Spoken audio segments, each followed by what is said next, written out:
Good afternoon, distinguished guests, ladies and gentlemen, participants from around the world. A very warm welcome to this webinar CE series. In the framework of the Vietnam Circular Economy Hub, we organize a series of webinars serving as a platform to showcase circular initiative, policy, regulation, lesson learned, technology that foster collaboration between networks and stakeholders, and offering them opportunity to exchange resources, material, waste, and services. So this is the fifth webinar in the series with a special edition. So how special? So firstly, beside more than, how to say, more than 90 online participants. So we have around more than 30 in-person participants here because normally we organize this online a webinar. The second is today the version is 3 hours, so 1 hours more than the usual 2 hours webinar. So the Vietnam Circular Economy Hub is a joint initiative developed by and co-hosted by UNDP and the Institute of Strategy, Policy and Natural Resources and Environment, East Monterey under Monterey. For those who haven't discovered the platform, so you can find more information, the link in the chat box. So without further ado, let's get started. So my name is Hoàng Thành Vĩnh, a program analyst at UNDP Vietnam. So currently I'm overseeing the portfolio of chemical waste and circular economy in the climate change and environment unit. And I'll be your host for today's event.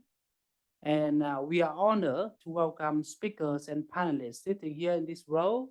And Mr. Phan Tuấn Hùng, Ms. Nguyễn Phương Hà from the legal department, Ministry of Natural Resources, Monterey, Mr. Kim Sang-hoon, Ms. Jana Royin, who is now online, Mr. Lauren Levin, and they will be sharing different aspects of how to run PROs effectively for EPR implementation. We'll come to the detailed introduction of each panelist and speaker before presentations. Today, we also have the presence of Mr. Mette Moglestiu, the Deputy Head of the Mission Norwegian Embassy in Hanoi, and a number of colleagues from UNDP Vietnam, including the Circular Economy Hub, the National Plastic Action Partnership, the NPAP, and other colleagues. After all the presentation, we'll move to Q&A. So for the series, we are expecting direct interaction between panelists, speakers, and the audience. And most of the audience are online.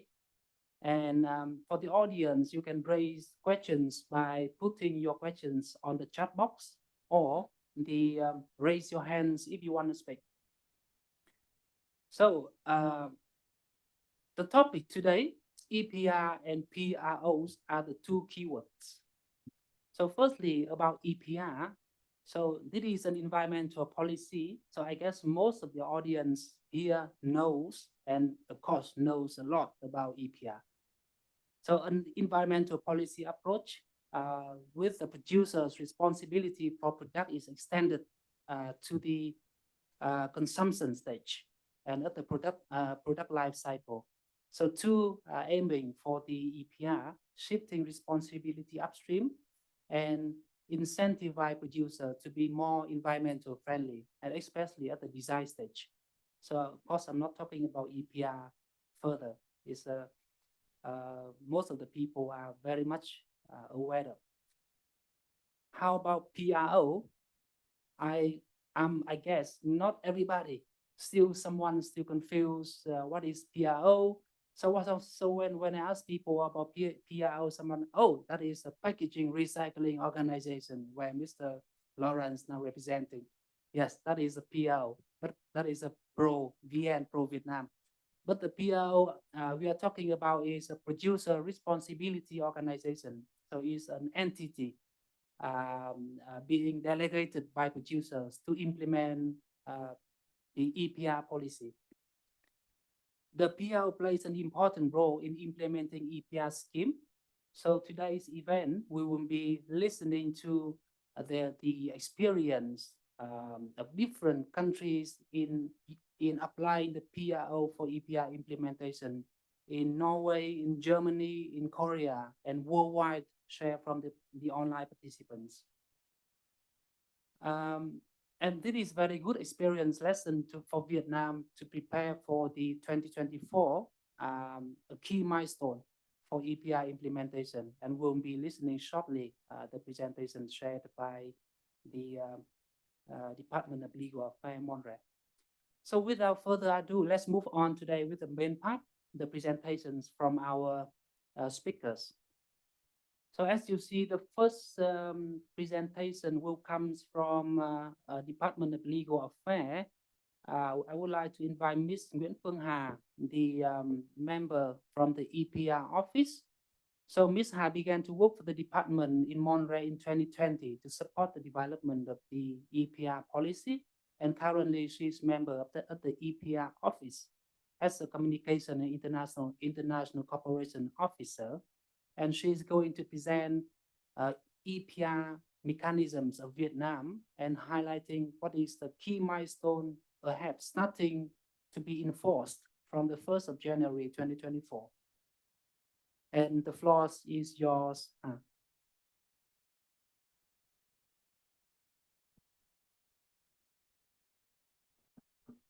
Xin chào tất cả mọi người ạ. Em là Phương Hà, đến từ Văn phòng Hội đồng EPR Quốc gia. Sau đây thì em sẽ trình bày về cái quy định tổng quan nhất về cái quy định về trách nhiệm mở rộng của nhà sản xuất tại Việt Nam. Nội dung chính của bài hôm nay thì sẽ nói về chủ yếu về EPR Việt Nam thì quy định là nhà sản xuất nhập khẩu sẽ phải thực hiện hai trách nhiệm chính. Đấy là trách nhiệm tái chế sản phẩm bao bì và trách nhiệm thu gom xử lý chất thải. Và hôm nay thì em sẽ nói rõ hơn về hai cái quy định này.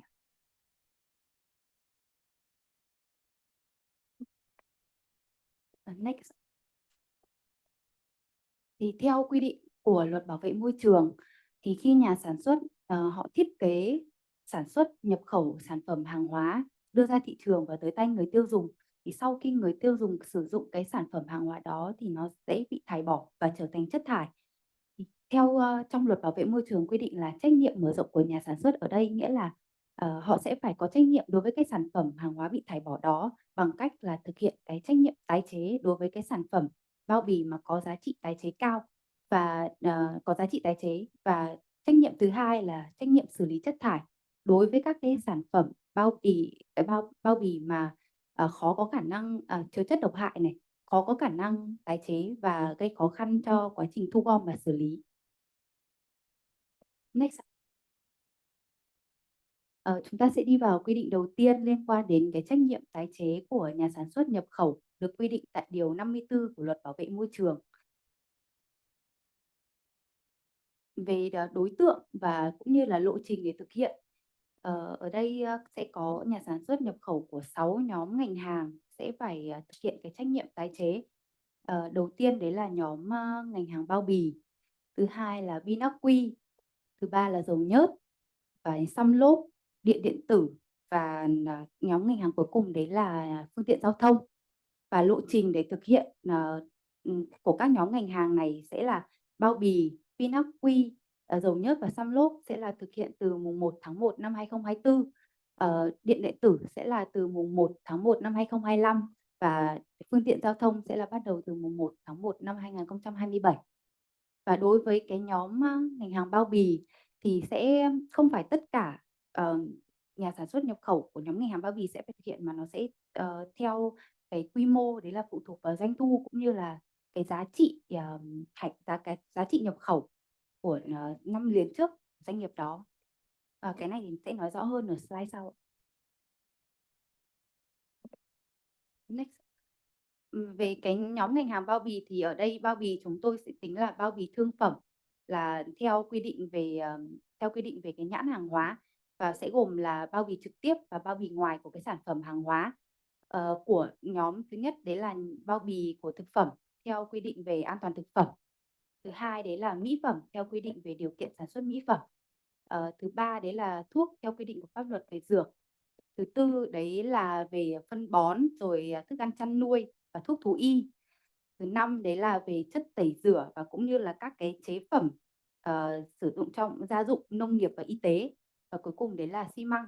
Và sẽ có ba trường hợp ngoại lệ nhà sản xuất nhập khẩu của nhóm ngành hàng bao bì sẽ không phải thực hiện cái trách nhiệm này.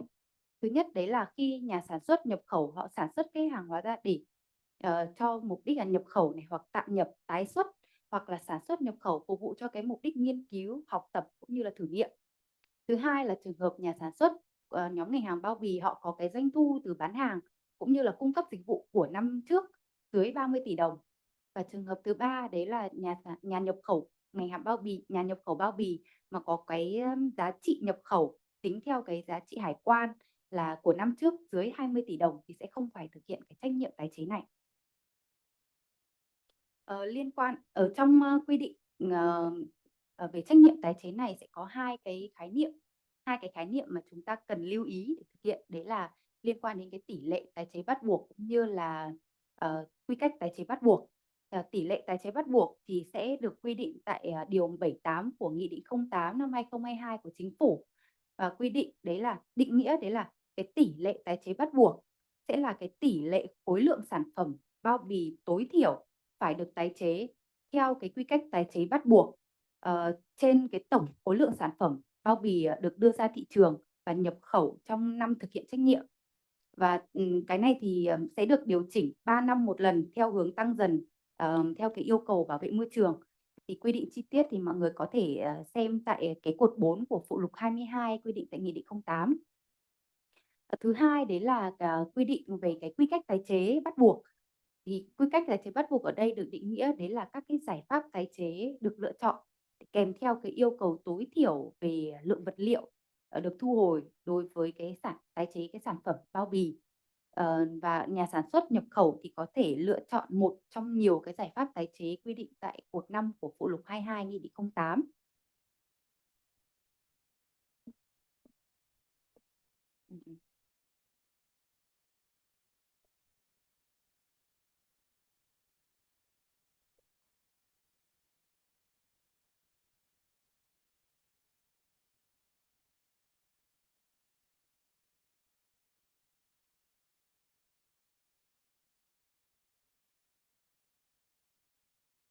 Thứ hai đấy là tiếp theo sẽ là cái hình thức để thực hiện cái trách nhiệm tái chế này. Thì nhà sản xuất nhập khẩu theo quy định của luật theo quy định tại điều 54 của luật bảo vệ môi trường thì họ sẽ phải thực hiện hai cách thức. Thứ nhất đấy là tổ chức tái chế, tức là nhà sản xuất, nhà nhập khẩu sẽ tự quyết định là họ sẽ tự thực hiện tái chế. Và thứ hai đấy là đóng góp vào quỹ bảo vệ môi trường. Thì với cái cách đầu tiên đấy là tổ chức tái chế, nhà sản xuất sẽ có thể được lựa chọn 4 cách thức để thực hiện. Thứ nhất đấy là tự thực hiện tái chế. Thứ hai đấy là thuê một đơn vị tái chế để thực hiện tái chế.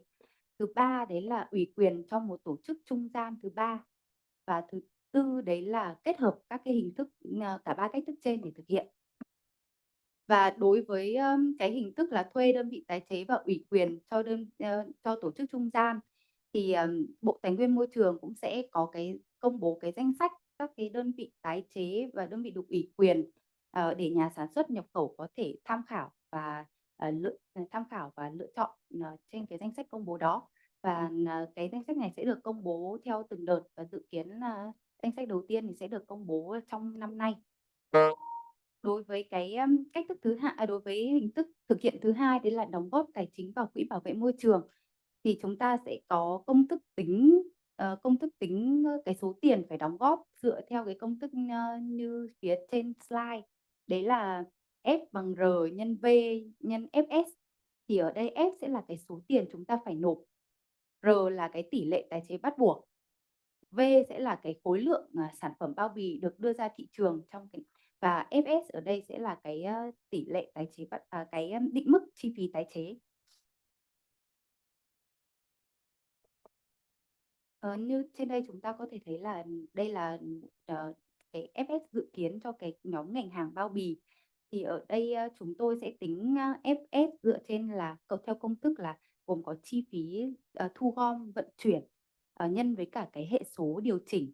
Ở đây hệ số điều chỉnh chúng tôi sẽ để từ 0,2 cho đến 1, tùy thuộc vào cái mức độ hiệu quả của cái hoạt động tái chế hiện nay, cũng như là xem xét đến cái mục tiêu về môi trường để đưa ra cái mức hệ số điều chỉnh này.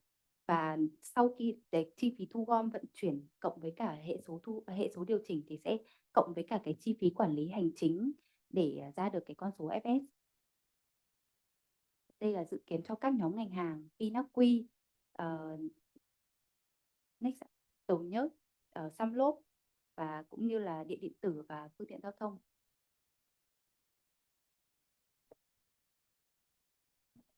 Về cái quy trình để chúng ta có thể đăng kê khai rồi là báo cáo về cái kết quả thực hiện việc tái chế, thì đối với hình thức là tổ chức tái chế thì nhà sản xuất nhập khẩu sẽ phải đăng ký cái kế hoạch tái chế gửi về cho Bộ Tài nguyên Môi trường trước 31 tháng 3 hàng năm.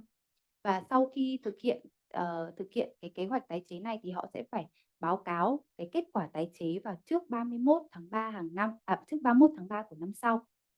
Đối với cái đối với hình thức là nộp tiền vào để hỗ trợ tái chế thì nhà sản xuất nhập khẩu sẽ phải nộp bản kê khai theo cái mẫu quy định của Bộ Tài nguyên Môi trường gửi về cho Quỹ Bảo vệ Môi trường trước 31 tháng 3 hàng năm.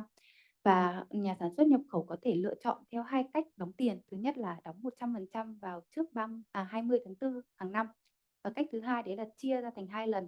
Lần thứ nhất sẽ là 50% vào trước 20 tháng 4 và lần thứ hai là 50% còn lại trước 20 tháng 10 hàng năm. Về cái sử dụng về cái hỗ trợ kinh phí cho hoạt động tái chế thì đầu tiên đấy là Bộ Tài nguyên Môi trường sẽ hàng năm trước 30 tháng 9 hàng năm sẽ công bố cái tiêu chí ưu tiên và mức hỗ trợ tái chế, và nhà sản xuất nhập khẩu sẽ dựa trên cái tiêu chí sẽ nộp cái hồ sơ đề nghị hỗ trợ theo mẫu của Bộ Tài nguyên Môi trường trước 30 tháng 10 hàng năm.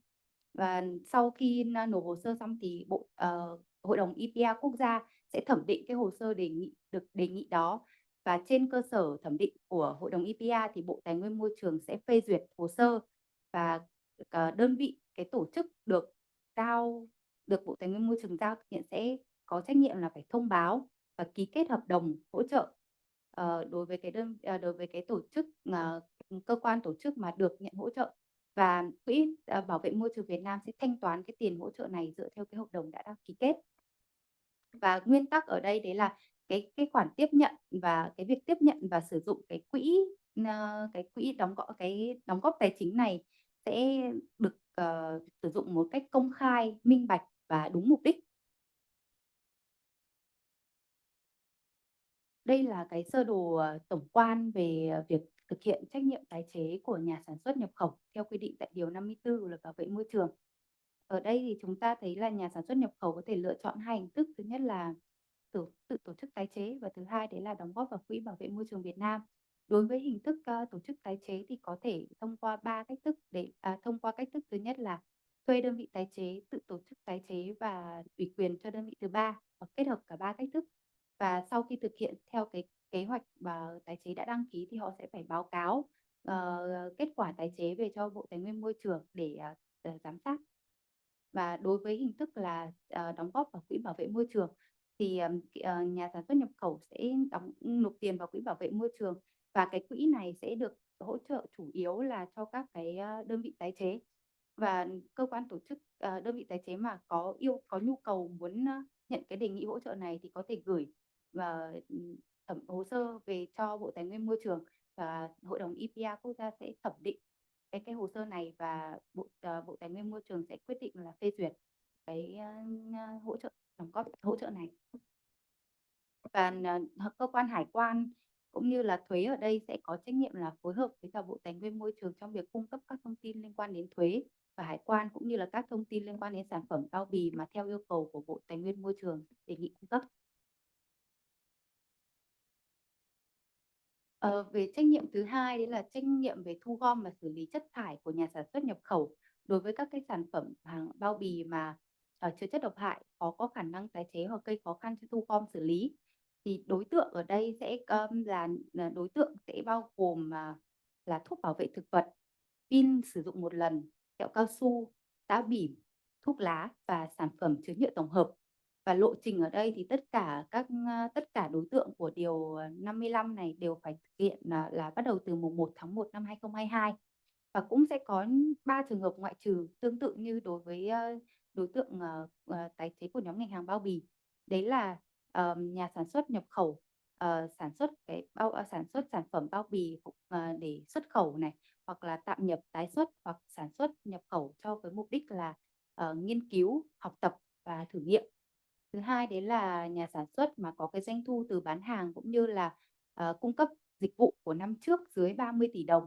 Và nhà nhập khẩu thì sẽ có cái giá trị nhập khẩu tính theo cái trị giá hải quan của năm trước dưới 20 tỷ đồng thì sẽ không phải thực hiện cái trách nhiệm xử lý chất thải này. Đối với cả cái nhóm sản phẩm mà chứa nhựa tổng hợp, ở đây chúng tôi sẽ quy định cụ thể ra là nhà sản xuất nhập khẩu của những sản phẩm cụ thể nào sẽ phải thực hiện. Đầu tiên đấy là liên quan đến đồ nhựa và sản phẩm nhựa dùng một lần. Thứ hai đấy là quần áo và phụ kiện. Thứ ba là đồ da, túi, giày dép. Thứ tư đấy là đồ chơi, nội thất, vật liệu xây dựng. Và cuối cùng đấy là túi ni lông khó phân hủy. Và đây cũng là các cái định mức mà để đóng góp vào cái việc hỗ trợ xử lý chất thải của từng nhóm sản phẩm. Ở đây chúng tôi chia sản phẩm ra có gồm định dạng và các cái dung tích khác nhau, và phụ thuộc vào định dạng và dung tích đó thì sẽ có số tiền phải nộp khác nhau. Ví dụ như là bao bì chứa thuốc bảo vệ thực vật, chúng tôi chia ra định dạng chính bao gồm là chai, hộp nhựa, bao cói, túi nhựa, chai, bình thủy tinh và chai, hộp nhựa kim loại. Và tùy theo dung tích nhất định mà sẽ có cái số tiền đóng góp khác nhau như trên slide. Và đối với pin dùng một lần, rồi tã lót, kẹo cao su và thuốc lá thì kẹo cao su thì chúng tôi sẽ tính là 1% tổng giá trị lô hàng bán ra thị trường hoặc nhập khẩu. Đối với thuốc lá thì lẽ là 60 đồng cho 20 điếu. Còn đối với cái nhóm sản phẩm chứa nhựa tổng hợp thì sẽ tính là 1.500 đồng trên 1 kg nhựa được sử dụng. Riêng đối với túi ni lông khó phân hủy thì với định dạng là độ dày là một lớp nhỏ hơn 50 micromet và dung tích sẽ là nhỏ hơn 50 x 50 cm. Về cái quy trình kê khai và đóng tiền vào quỹ để hỗ trợ xử lý chất thải thì quy trình cũng tương tự như đối với trách nhiệm tái chế, đấy là nhà sản xuất nhập khẩu sẽ phải kê khai nộp tiền về cho quỹ bảo vệ kê khai về quỹ bảo vệ môi trường theo mẫu trước 31 tháng 3 hàng năm, và sẽ đóng tiền có thể chọn hai cách đóng tiền. Thứ nhất là 100% vào 100% số tiền trước 20 tháng 4 hàng năm, và cách thứ hai đấy là chia thành hai đợt, 50% là trước 20 tháng 4 hàng năm và 50% còn lại là trước 20 tháng 10 hàng năm. Và quy trình để hỗ trợ cái kinh phí cho hoạt động thu gom tái chế này cũng tương tự như quy trình đối với hoạt động tái chế.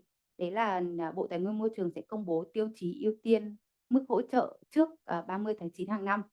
Và cơ quan tổ chức mà có nhu cầu muốn được hỗ trợ thì sẽ nộp cái hồ sơ đề nghị hỗ trợ và gửi về cho Bộ Tài nguyên Môi trường trước 30 tháng 10 hàng năm. Và Hội đồng EPR quốc gia dựa trên những cái hồ sơ nộp về sẽ thẩm định và trình Bộ Tài nguyên Môi trường để phê duyệt hỗ trợ. Và sau đó thì cái cơ quan tổ chức được Bộ Tài nguyên Môi trường giao thực hiện sẽ thông báo và ký kết hợp đồng đối với đơn vị được hỗ trợ. Và Quỹ Bảo vệ Môi trường Việt Nam sẽ có nhiệm vụ là cung cấp chi trả cái số tiền này dựa trên cái hợp đồng đã ký kết. Vâng, và trên đây là sơ đồ tổng quan về việc thực hiện trách nhiệm trách nhiệm thu gom xử lý chất thải của nhà sản xuất nhập khẩu. Ở đây thì cơ quan thuế và hải quan cũng sẽ có trách nhiệm, đấy là cung cấp các thông tin liên quan đến sản phẩm hàng hóa, liên quan đến thuế, hải quan và các thông tin khác liên quan đến sản phẩm hàng hóa theo yêu cầu của Bộ Tài nguyên Môi trường. Vâng, vừa rồi là bài trình bày của tôi về tổng quan quy định EPR thực hiện Việt Nam. Xin cảm ơn ạ. Thank you very much, Ha. So we just had a little bit technical problem here in the room, but hopefully it will be solved. And of course, in the next few presentations and the discussion part will be using English. So uh, thank you for your understanding. So firstly, thank you, Ha. So from the presentation, so we can see that in Vietnamese EPR policy set out the two methods for producers to fulfill the EPR responsibility. One is to self-recycling, or the second method is to make a financial contribution to the Vietnam Environmental Protection Fund. And for the first part, self-recycling, and there is an option that authorizing the intermediary organization, which is PRO, as one of the key topic today. So for anyone who has questions to Mr. Ha, to Ms. Ha or the EPR office team, so please post your question on the Q&A box, so the EPR office team can respond to the questions during presentations. So you don't have to wait until the end. You can start putting your question into the chat box. So next, we come to the presentation from Dr. Fritz van Flanderka. So Dr. Fritz is the managing director of the Reclay Group in Germany since 2005. And Reclay Group is a renowned environmental service company specialized in waste management, recycling, and packaging compliance. And he also played a role for the development of the EPR scheme in Germany. And today, Dr. Fritz will introduce the model of PRO to support EPR implementation in Germany, the key principle, especially for the high-performing EPR system. So the floor is yours, Dr. Fritz. Thank you. How can I get through the presentation? So next slide, please. So you just introduced myself. So I've built up the Green Dot scheme as the first PRO in the world, probably. And then we opened it for competitions, and since then I'm manager of a competitor. Next slide, please. To the background of my company, we operate in 7 countries, PROs, so we have a certain experience under different legislation. We do that mostly in Europe, but we also operate 2 schemes in Canada, one in Manitoba on behalf of beverage industry, and we run a tire PRO in Ontario as well. Next slide, please. That we can jump over, and now we get to the history.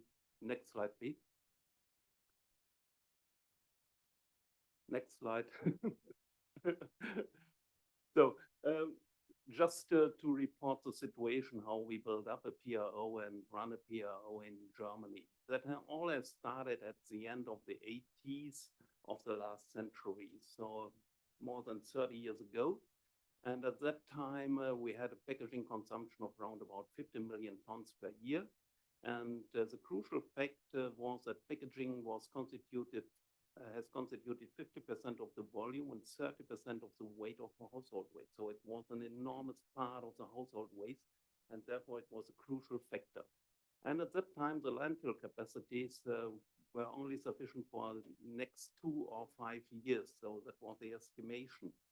And waste incineration at that time wasn't politically accepted because we had the accident of Seveso at that time, and so you don't get the approval for new incineration plants, so it wasn't accepted by the public. So the only solution we had just to create a possible solution was entering into recycling, and that was the beginning of the story in Germany. So next slide, please. And therefore, we just tried to formalize packaging regulation. So it was the first time that producer responsibility was based in a legislation.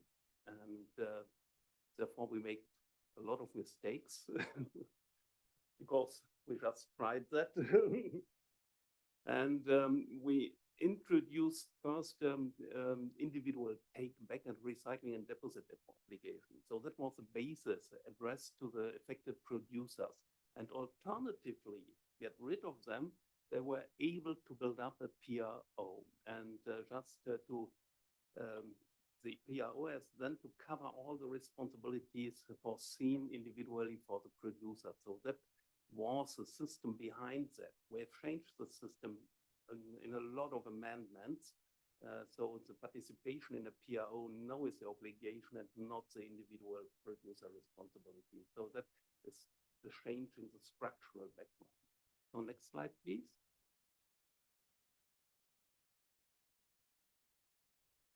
So, and the PRO we founded was a Green Dot company, so a long name, the grüne Punkt, blah, blah, blah. And the initial capital of that company was 3 million Deutschmark, that were around about 1.5 million euro. I noted that because this is one thing you have to have in mind when you create a PRO. Don't undercapitalize that. So you need a lot of money, and there's a lot of money which has been in the turnover of such a PRO. And we, after half a year of running the PRO, we have nearly gone to insolvency because of this undercapitalization. And therefore, we needed loans from trade industry and the private waste management companies in an amount of about around 3 million euros. So that's quite a difference between 1.5 million euros and 3 million euros. And when we were at full-size approach, we had revenues around about 2 billion euros per year. So 2 billion euros per year, it's quite a lot of money. Next slide, please.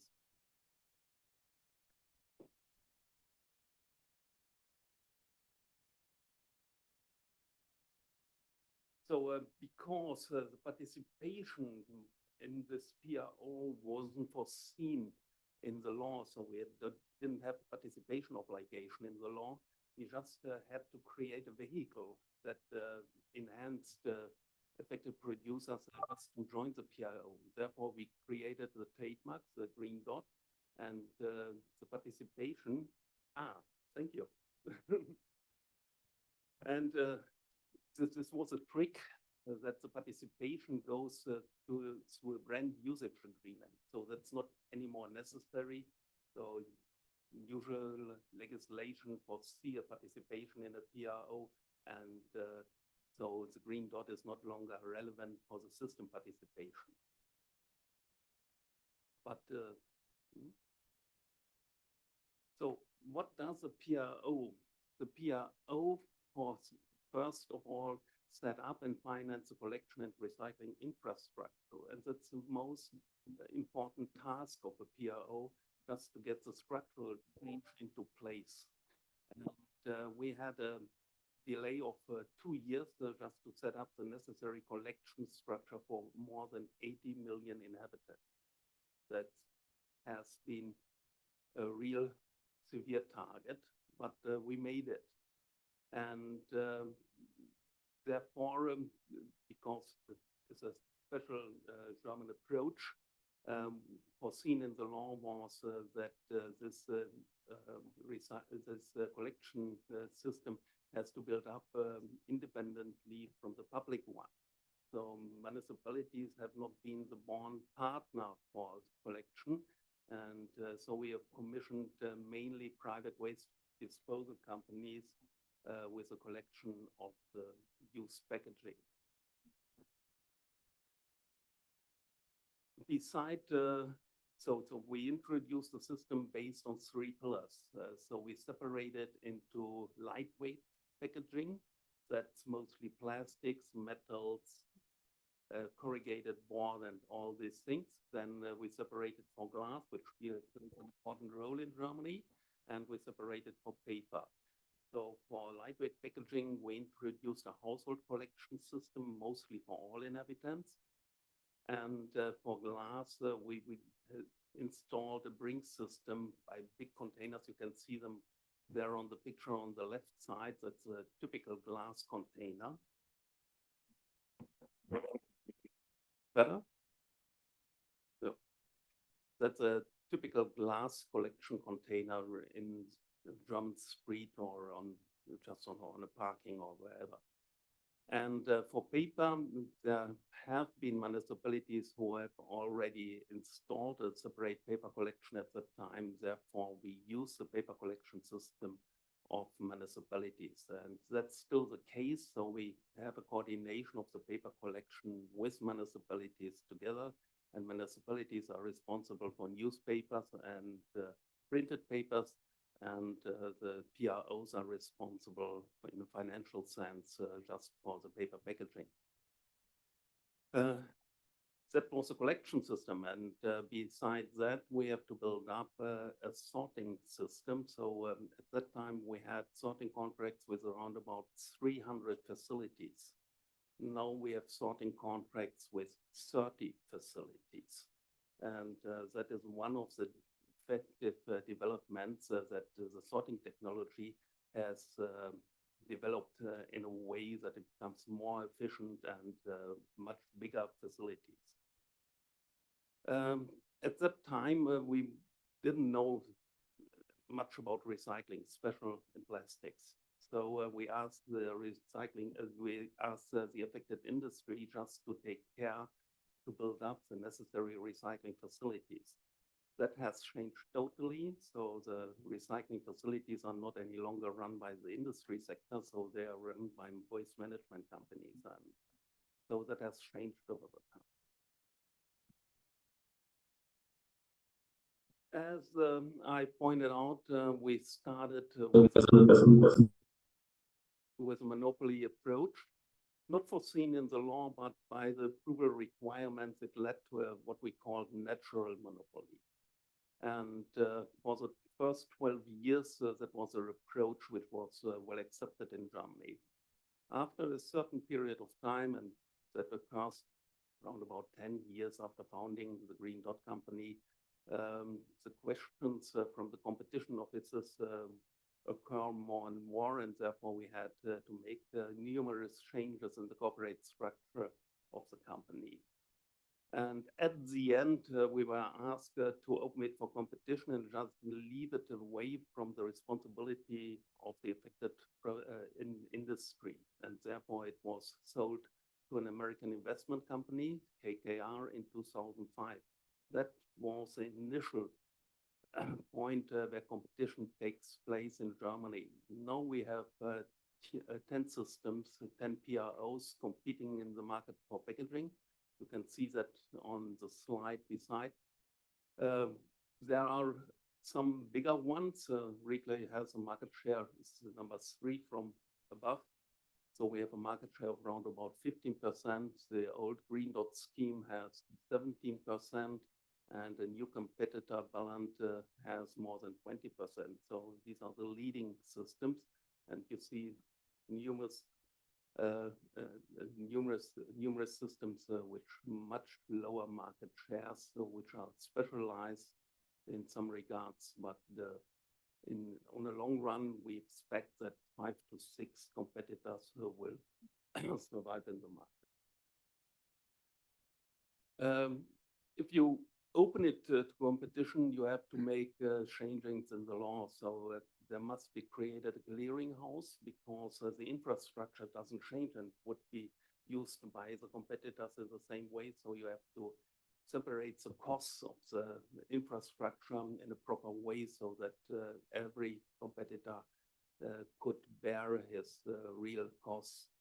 And then you have to look for new controlling instruments for the government. And Germany has gone the way that we build a regulatory authority, which is there now in controlling the work of the different PROs so that they make sure that they work correctly.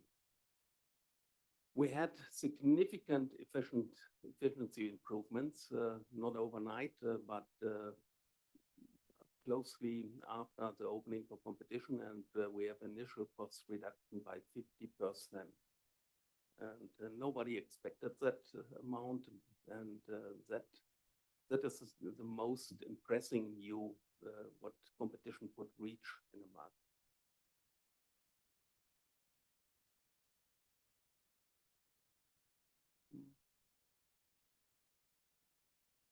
I try to get to the next slide, but yeah. So coming to the case of Vietnam, what are the recommendations from the stories we learned in Germany and in Europe? You have in the existing legislation only a small number of approval requirements. So I think that these are, yeah, sorry. I think there are only 3 requirements foreseen. So what is modern EPR legislation foresees a well-structured approval process for a PRO, because a PRO is the most important tool just to set up an EPR system in the nation. And therefore, the ownership should be to the affected stakeholders. That means industry and retailers who are affected by the regulation should be owners of the PRO and therefore control it legally and effectively. And because I just tried to point out that the structure of the approval process usually leads to a natural monopoly, should have a non-for-profit status. Otherwise, the risk of making profits just on an unfair basis is too big. It should be required a nationwide collection structure. So that means everywhere in the country where packaging is put on the market, there should be an appropriate collection structure. This collection structure could change. So the collection in a city should be different from the collection in a landscape. And also the collection frequency could be different. That all could be different, but the requirement, the legal requirement must to look for a nationwide collection structure. The PRO must be open to all kinds of packaging, because the packaging kinds are under competition to each other. So glass is competing to plastics and metals, and so it should be open to everything. Yeah. What is very important is municipalities are there. They already have collection systems, not dedicated on EPR, not dedicated to packaging, but there are collection systems in place. And so municipalities are forever, and industry leaders come and go. So we need a coordination with municipalities. And that means municipalities have to decide what collection system they would like to have on the ground. And that should be negotiated between the PRO and the respective municipality.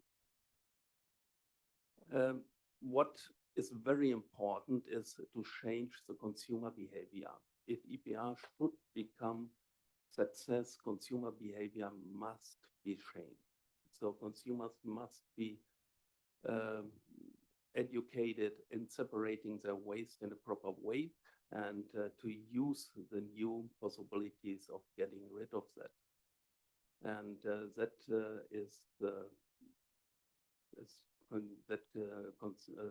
consists of end consumer education, but also for schools, kindergartens, and whatever programs you have in mind, just to set up proper behavior.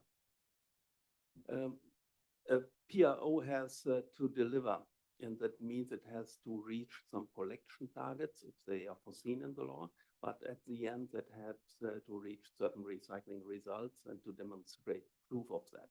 That is what is well known as a mass flow verification. That's a special process how to demonstrate that they have reached the targets foreseen in the law.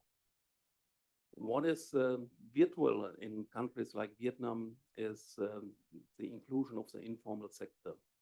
That hasn't been the case in Europe, but it's crucial for Vietnam and countries in the same stage.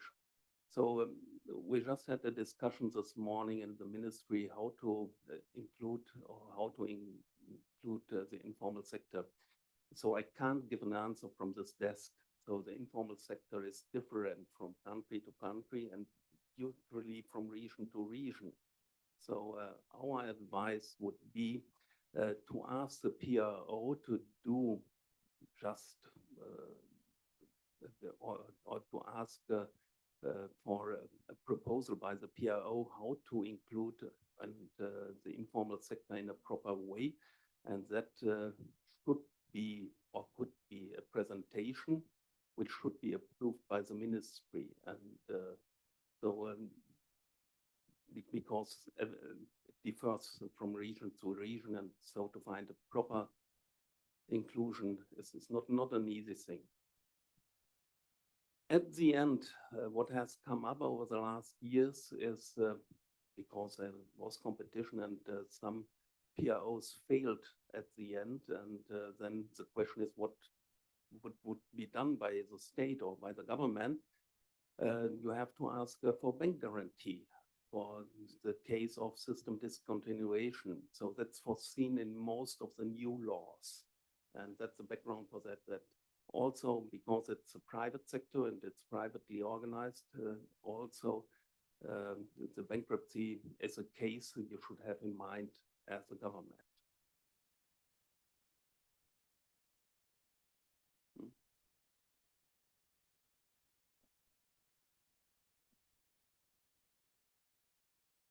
Next slide. Yeah. So summary and outlook. The introduction of EPR, as I tried to point out, was a process of trial and error. There was no master plan, and we didn't have a blueprint which we could copy.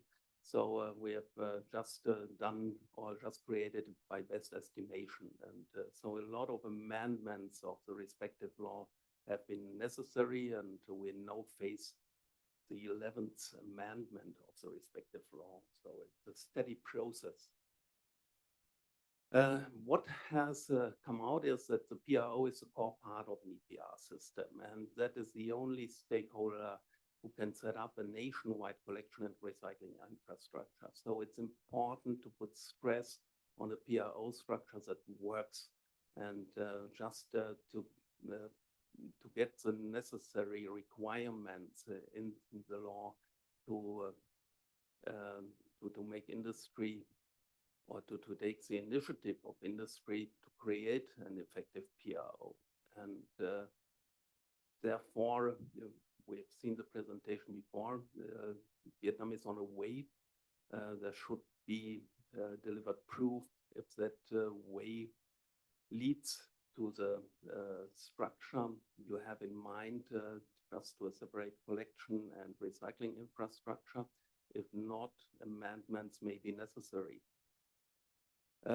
So I just pointed out that strong approval requirements are recommended, and just because of the experience we made in Germany with undercapitalization, make sure that the PRO has has sufficient funding just to do the day-to-day work. And to my point of view, the time in Vietnam has come that the affected parties now take care to build up the necessary structures to initialize PROs who could be effective and work in the market and lead to the necessary structural changements. So that has been the first part of my presentation, and I don't know how many time I have now. I just would like to highlight some key principles for high-performing EPR schemes for packaging. And because of the time, I just concentrate on that, what is highlighted there, and you can read the whole presentation probably afterwards. So as the moderator pointed out, EPR is a publicity, and it could be implemented in various ways to adapt the different local contents. And that's also the case in Vietnam.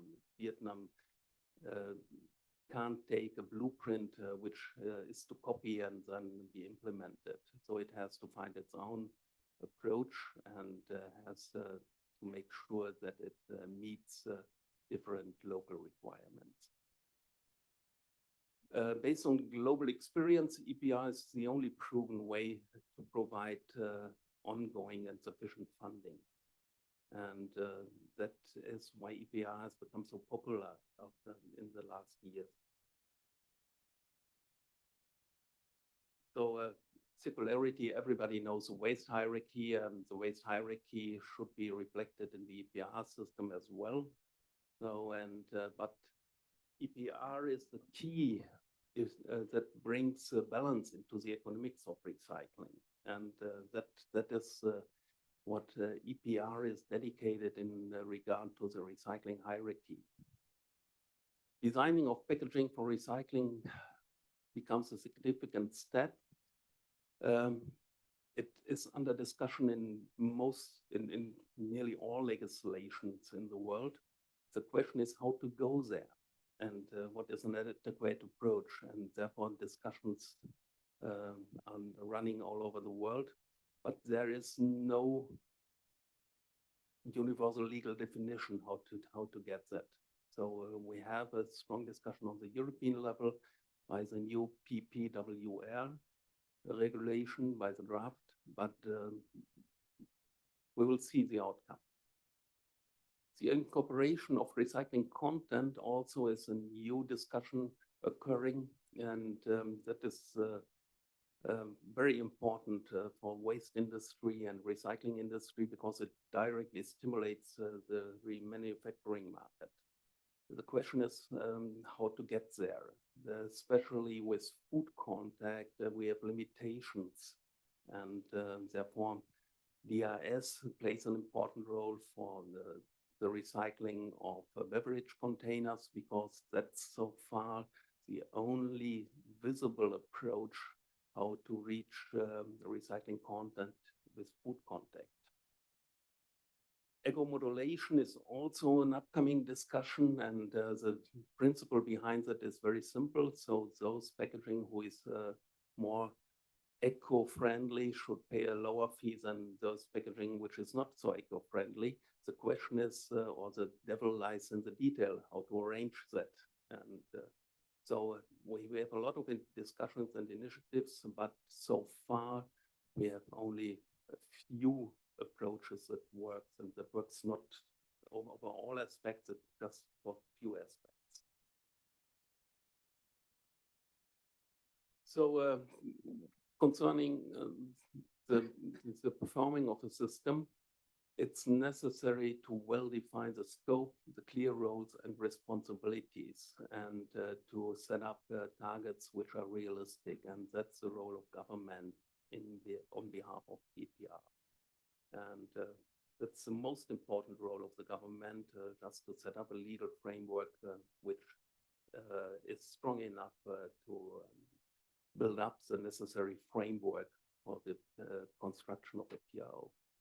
So, and therefore it is important to identify and clearly define the roles and the responsibility of all key stakeholders and affected parties. So you know them, we just spoke about them.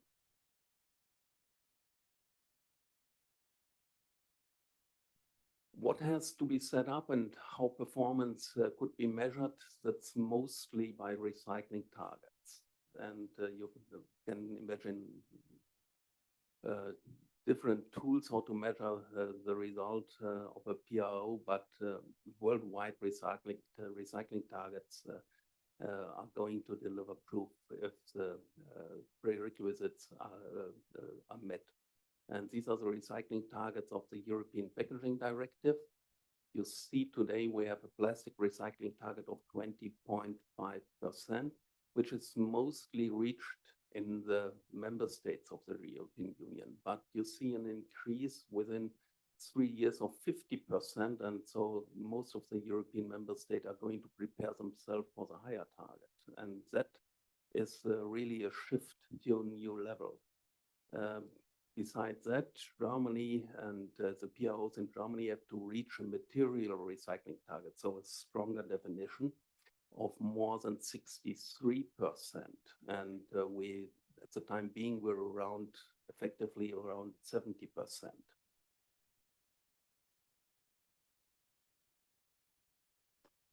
So I just pointed out that the collection structure is important as a fulfill requirement to the PRO, but it should be different. Could be different for the cities and for the landscape, and probably in different parts of the city there should be a different collection system. So when we drove here, we have been in the inner part of Hanoi, and therefore you can't imagine just to give every household a new separate bin for collecting of used packaging. So you have to think about drop-off points or whatever. So just to find an adequate structure, which then could be used by the end consumer. I just pointed out that clear and consistent communication is essential, and this is really the communication part is one of the most important things of a PRO, just to find the right communication which is appropriate to the rest personalities. So someone has to pay for it, and that means producer responsibility. And the one who has to pay for it is the affected industry. And therefore, in the beginning, we had a trend just to separate the costs between municipalities and industry. And in the beginning, for instance, in France, industry has paid only 25 to 30% of the collection costs and recycling costs, and the other part was taken by the municipalities. That has changed totally, and the global trend is going to full cost coverage by industry. However you manage that, and whatever means full cost coverage, that could be a strong discussion in details, but the trend in legislation is full cost coverage. The last topic, the material ownership becomes more and more important. And industry is asking for material ownership because they are facing this recycling targets. And so a lot of discussion is how to make sure that industry gets the hand on the ownership. That is a current problem for the installation of DRS. But it is also a discussion for EPR systems. So far, we don't have a proper answer for that, but the discussion is ongoing. Oops. No. So as I pointed out, the key of the EPR is a PRO. And PROs have proven all over the world to be powerful forces in the collective implementation of EPR. And that is why we're here, and we hear different stories how to install a PRO, and that is different from country to country. All alternatives which are under discussion, for instance, PRNs, so public recovery notes sold by the recycling industry, have failed so far. So one example is Great Britain, who have introduced a PRN system just as an alternative to that what happened in Europe, and they have failed totally. So system integrity means,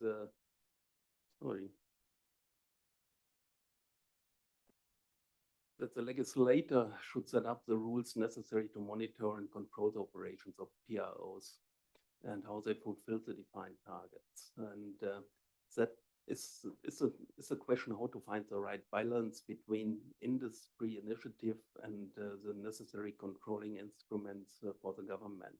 It's not the same in all the countries. So some countries have more controlling elements, some countries are more for competition. So that's a question of behavior in the country, probably.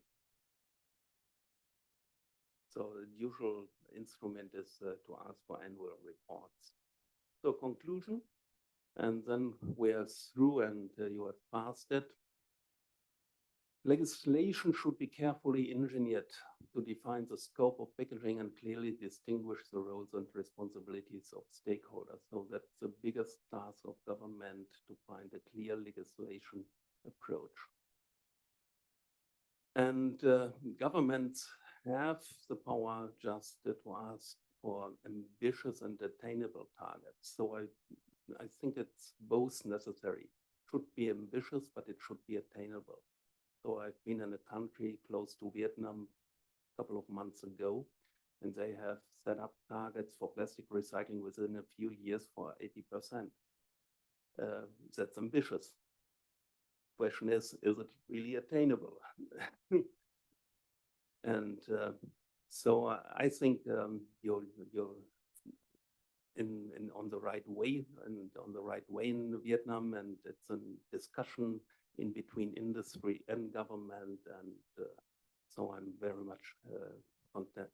much convinced that you will find an outcome which will lead to the success you have in mind. Thank you for your attention.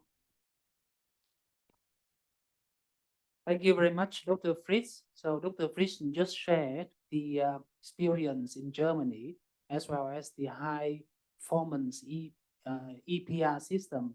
What does it look like, and what is the key principles for that?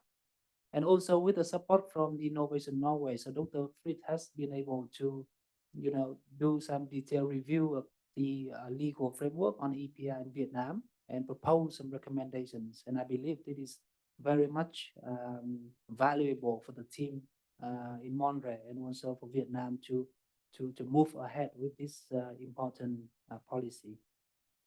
So for anyone in the audience, especially 130 online participants, you might have a lot of questions for Dr. Fritz, so you can start putting the question into the chat box. So during presentation, we can hand over to Dr. Fritz for response. I mean, during the presentation, because in the discussion session, we'll have an hour, so might not be enough time for responding to all questions. So you can do it now. Okay, so let's move on to the next presentation. Dr. Kim Sang-un, so who is a distinguished professional environmental policy and public administration in Korea. And he is now serving as the president of the Korean Resource Circulation Service Agency, where he started from 2021. And Dr. Kim extends a career history, including serving Director General in various institutions in Ministry of Environment in Korea, in Republic of Korea, and the key roles within the Prime Minister Office. And we'll be listening to his presentation on EPR implementation in Korea. So Dr. Kim, the floor is yours, and you have 20 minutes. And you can move the mic closer to you, please. Thank you. Thank you. It is my great pleasure to be here to share the Korean experience on EPR system, particularly on packaging materials. So the next page, please.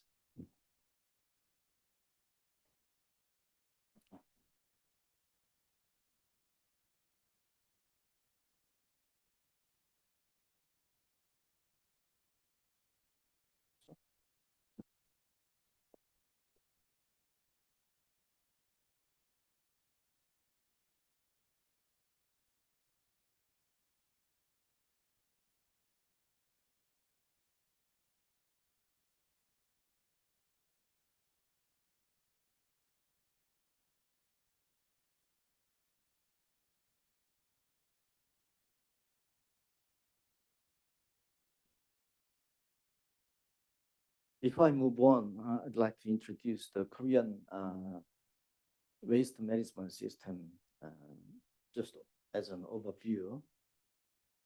Next slide, please. Next. According to the Korea's Waste Management Act, normally we categorize waste as household waste or workplace waste. Typically, most of the EPR issues will be focused on the household waste. Next, please. Next slide, please. Yes. This is just an overview of the total amount of waste, daily production of waste. Next, please. Yes, now I'm going to move on to EPR system in Korea. Next. As already two speakers presented, the EPR system means extended producer responsibility, which means the producers take responsibility on the production, not only the production and distribution, but also after the consumption, the recycling, the whole process of waste life cycle. Next, please.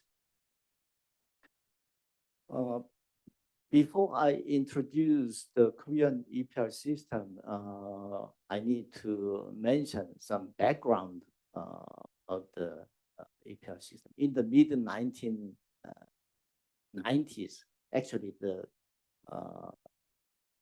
counselor, Dr. Ko, is here. When he was working at the Ministry of Environment, the Korean government established a charge-based household waste discharges system. So normally all the citizens separate some recyclable materials first, and then after that the real waste will go to the landfill or incinerators. In that case, there is a special plastic bag. This was manufactured by each municipality.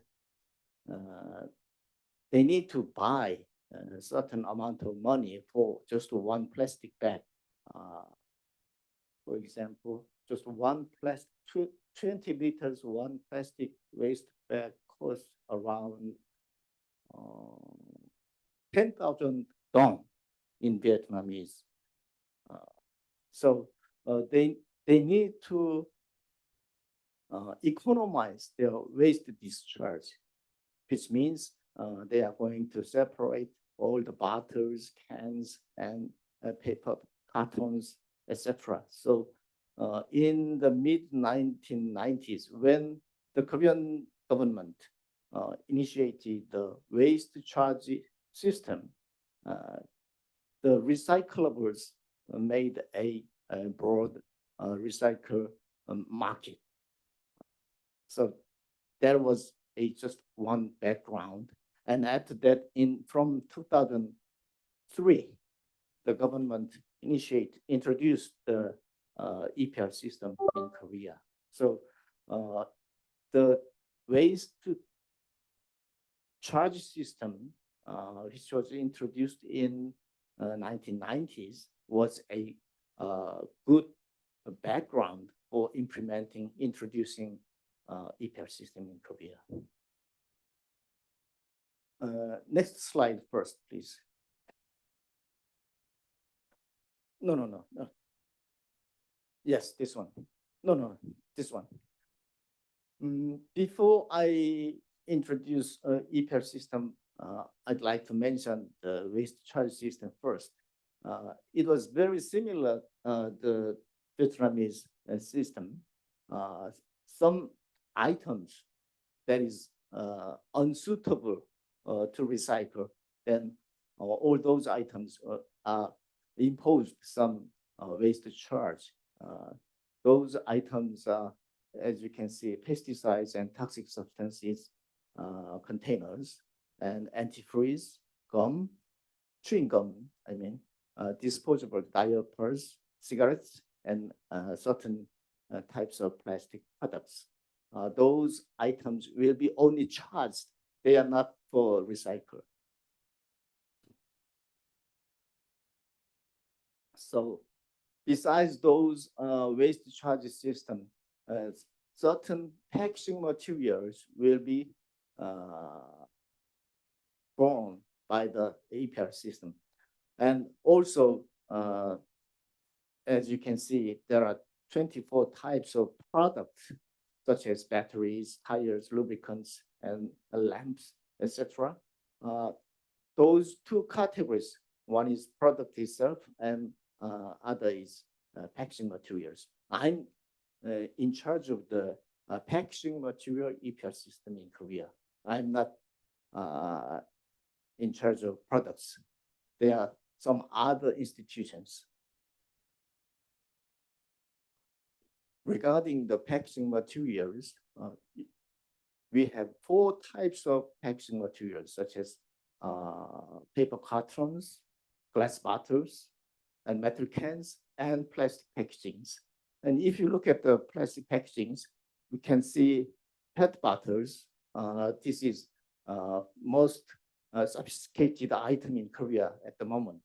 And EPS, PSP, PVCs, PVC is another issue, and PE, PP, PS, and vinyl products.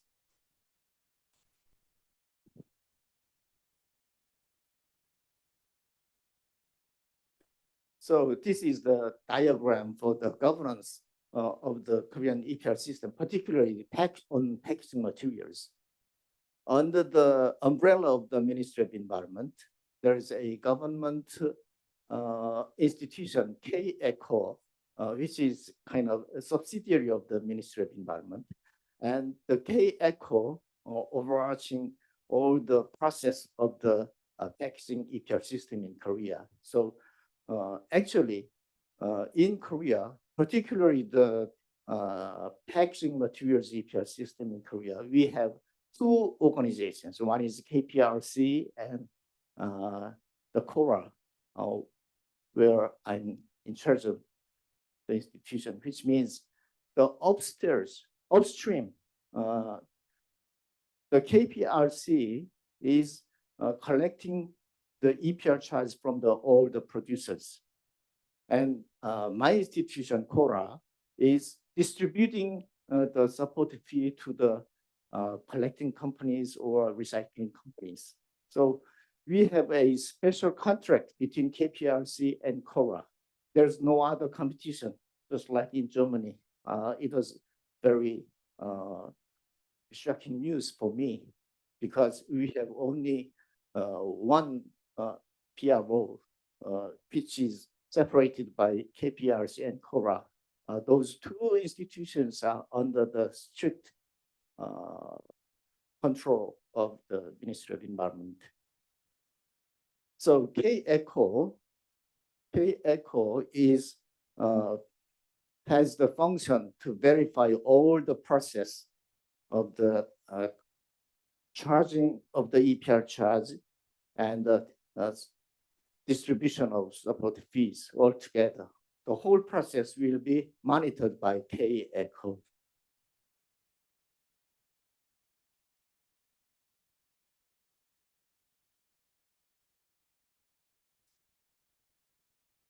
This is just a flow. If a discharge, starting from the discharge, and some collecting company will collect all those recyclable items, and then some recycling companies will recycle the materials, and they will report to KORA, my institution, and then we are going to report the whole documents to K-ECO for verification. And once all those data or figures are verified by ECO, this will be finalized.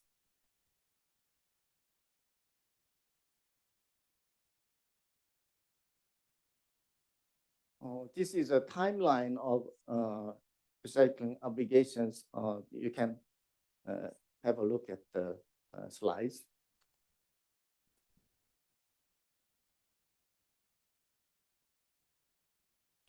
This table shows the mandatory recycle rate and charge for each materials and the support fee for individual materials. So if you look at the metal can, particularly steel can, the mandatory recycle rate is 84.5%. 84.5. Only the cotton pack is lower than 50, 29.3%. And except the PVC, 38.5%. As you can see, all those mandatory recycle rate is around 70 or 80s.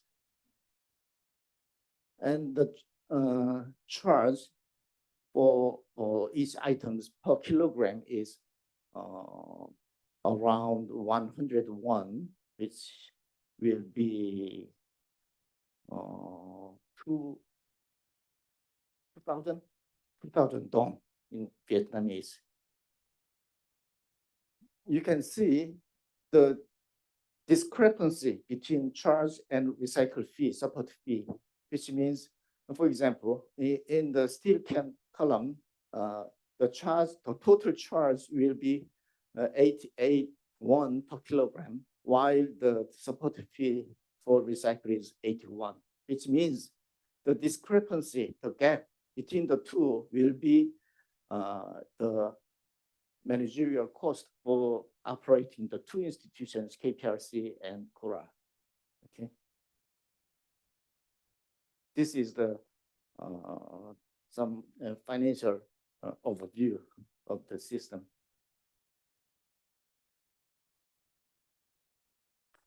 While you can see the collect support fee, for example, PET and other plastic issues, we are providing some, not only the recycling support fee, but also collecting all those plastic materials as well.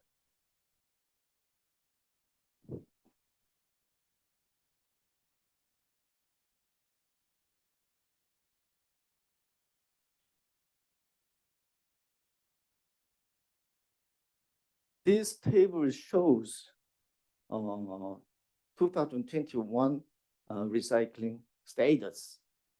So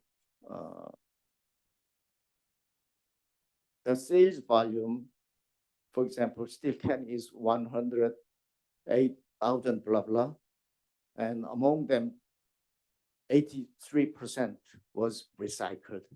This was the status of the packaging materials recycled.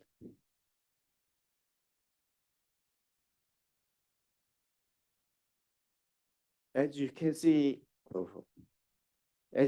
see on PVC column, the recycled rate is only 38%, which means there are a lot of PVC materials in the market, but particularly food covering wrap, for example, all those PVC wraps, we can't recycle these items. So the Korean government is trying to replace some other materials for plastic wraps, but still it is not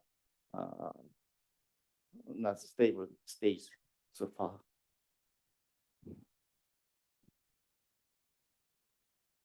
This is just annual trend of the total amount of recycled. These photographs are some pictures of the discharge status and collecting stage and separation and final product.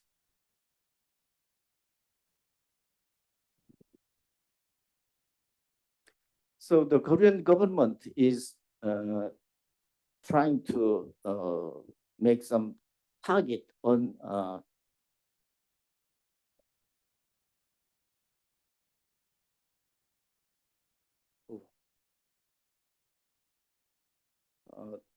target rate of utilization of recycled materials will be 2%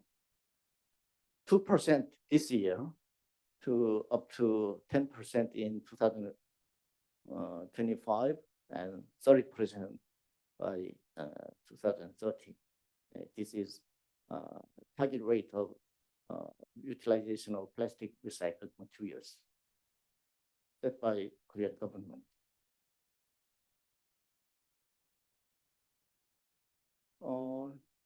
Those pictures are the current status of Korean recycling companies.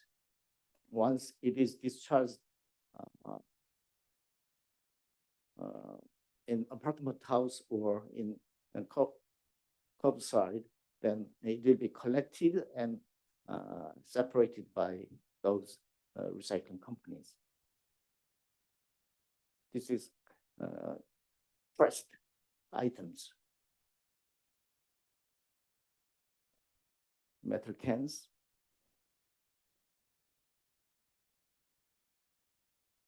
and carton packs.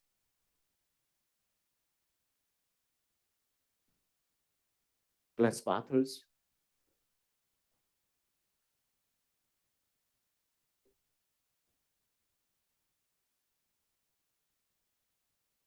plastics,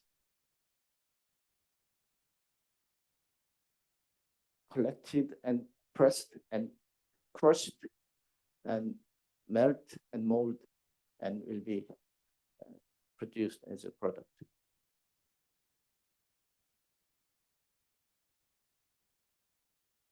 So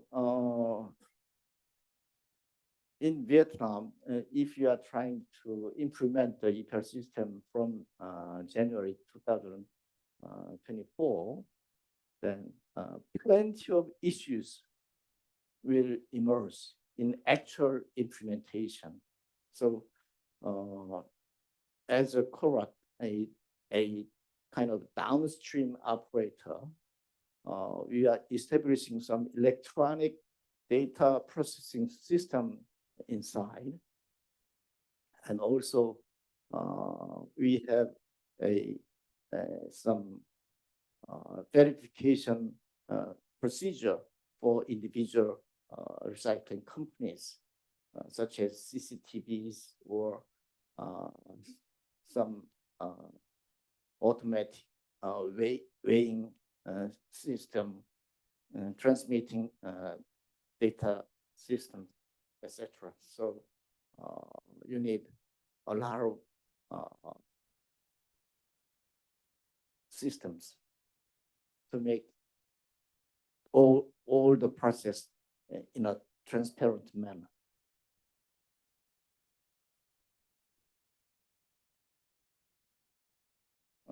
This is a kind of a video footage of the actual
So, as you have seen, the system is very,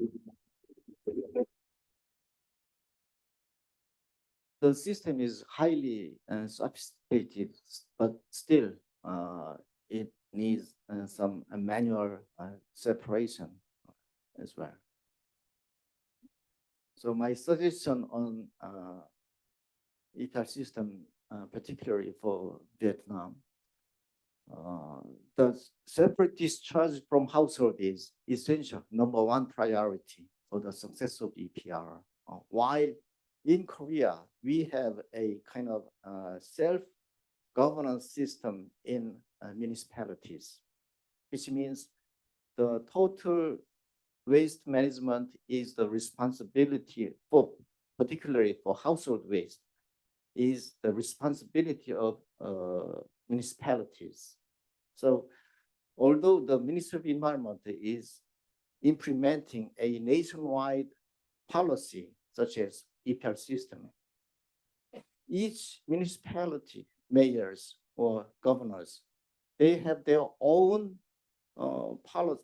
They can choose some other options. So I would recommend for Vietnam,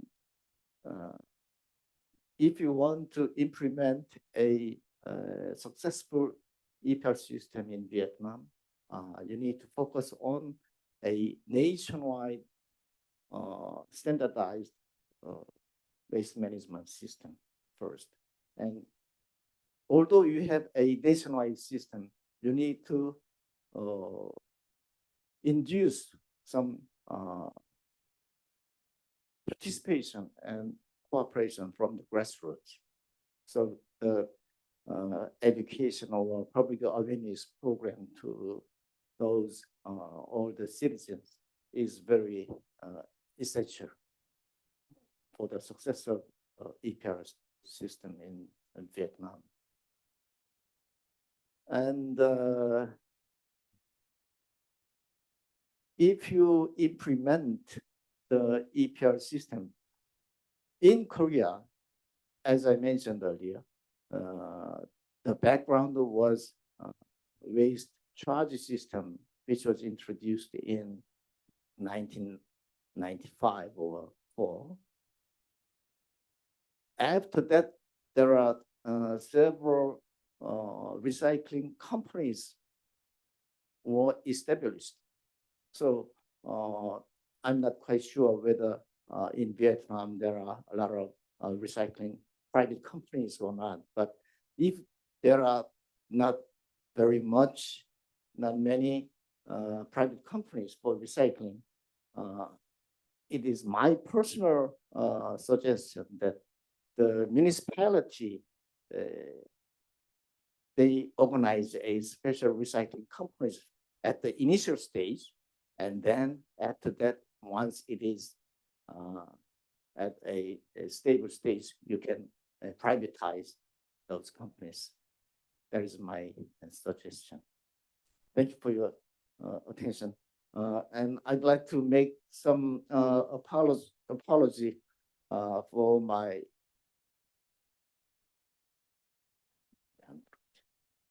Next slide, please. Yes. I forgot to bring my business card, so I added my business card at the end. Thank you. Yeah. Thank you, Dr. Kim. Yeah, for sure the presentation will be circulated after the event, so your contact will be also circulated. So great experience from Korea, and especially one of the point I would like to raise is data processing system, which probably Mr. Hong is very much interested in, as we understand that Vietnam, Monterey is also aiming for a portal, an information portal to manage the data for EPR implementation in Vietnam. Yeah, we are a bit over time, but let's move on next to Miss Jana Royin, who is now with us online from Norway. We'll be sharing about the experience in Norway. So Jana has been the managing director of Green Dot Norway since 2002, so more than 20 years now. And she has been overseeing the plastic and carton producer responsibility organization from 2008 until 2023, which means 15 years, and many experience with EPR, DRS, and today she will bring us introduction of the EPR on packaging in Norway and how it has been evolved to contribute to the problem of plastic and in Norway and in general. And also Mr. Hong Monre and the UNDP team has a chance to visit and to meet with Jana early this year, and great to have you here today again. Miss Jana, the floor is yours. Thank you very much. Do you hear me? Yes, very well. Okay, thank you so much. And do you see my presentation too? Yes, also. Thank you. Okay, thank you so much. I'm so happy to have the presentation to you about the extended producer responsibility on packaging in Norway. It was told. Sorry? Yes, can you change to presentation mode in full screen, because we are seeing the PowerPoint, but okay. Sorry, I have not used it. Zoom presentation before, so I don't know how to make it.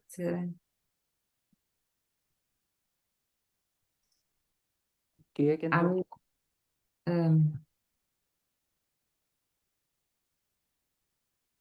No.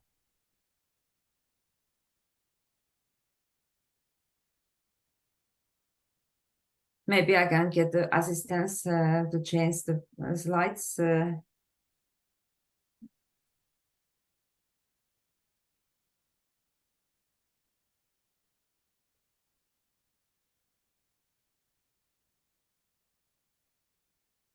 Is it better now? Yes. Hello? Yeah, it is now. Thank you. Is it full size now? Okay, thank you. Sorry for that. So I look at the map of Norway compared with Vietnam. So we are quite similar country some way. We have as many square meters as you have in Vietnam. We have the coast country. So the marine littering, it's the other topic that we are not talking about today. Maybe another other day should be the focus, what we should do with the marine littering.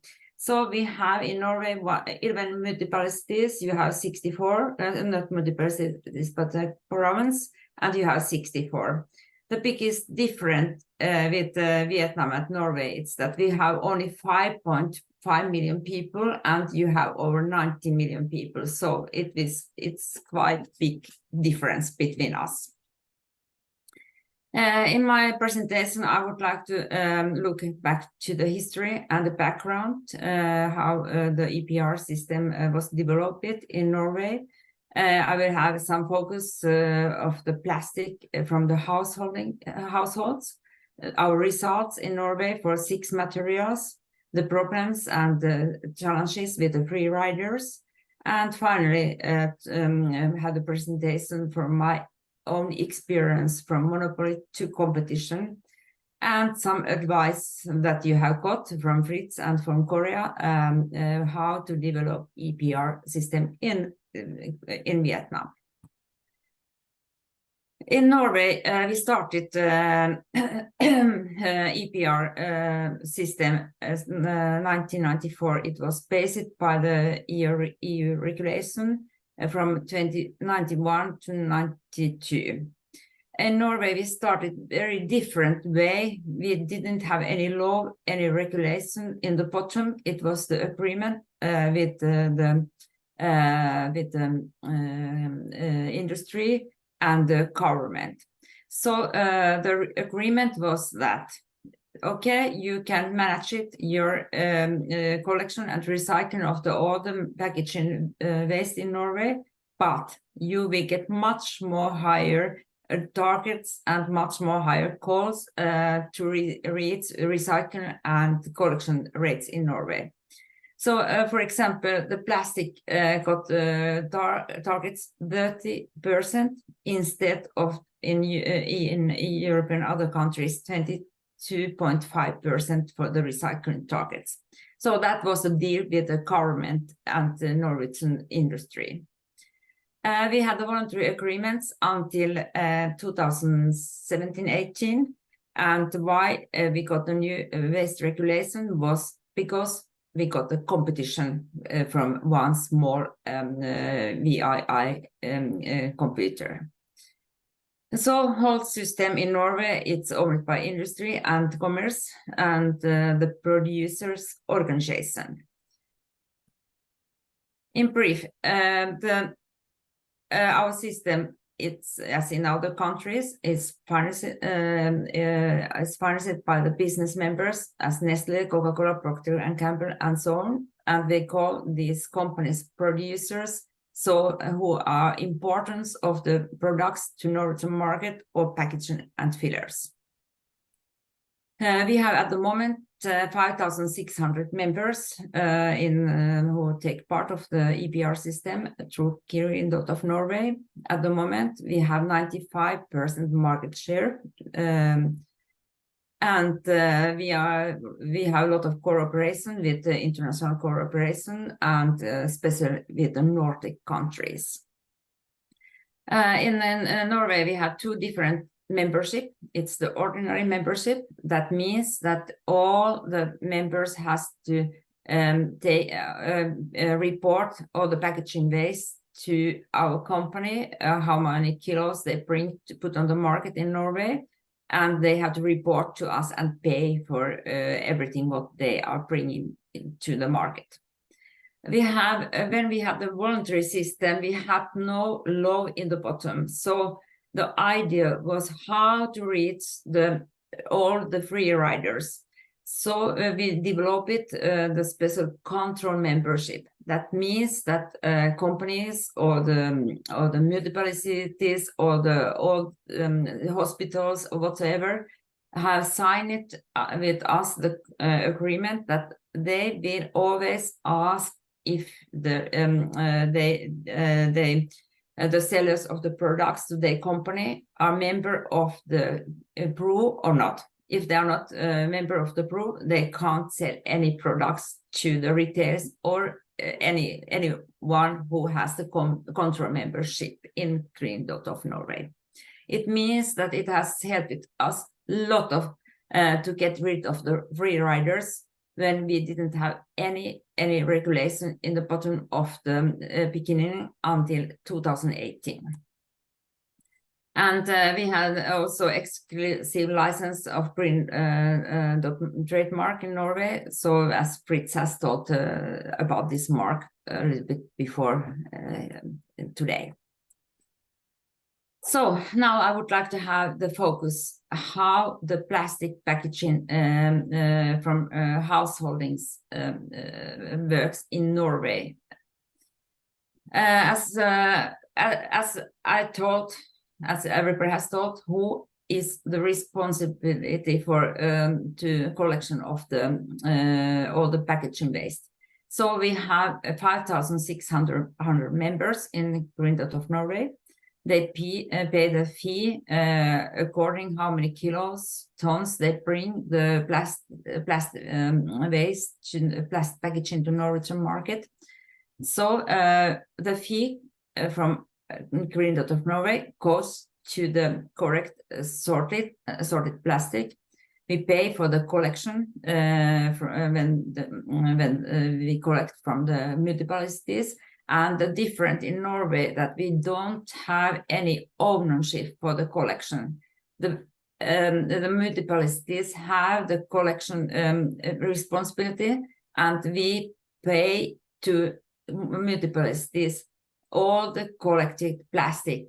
But we can't choose a system. In Norway, we have 6 or 7 different systems, from the Optipack to big plastic bag collection. But we can't tell to municipalities how you should collect the system. We can't not decide the collection system, but we can give the advice if they want to listen to us. So the fees goes to the municipalities, the collection. We transport all the packaging at the moment to Germany. And we also pay the fee to sort of the plastic packaging in Germany. And we use some some money to design for recycling, to make advice to our members how to design the packaging for recycling. So this is how the fee is used in Norway. This figure shows the big challenges for the plastic. At the moment, last year, unfortunately, almost 60% of the plastic didn't come to the sorting, was not sorted. It went to user waste and was energy recovered.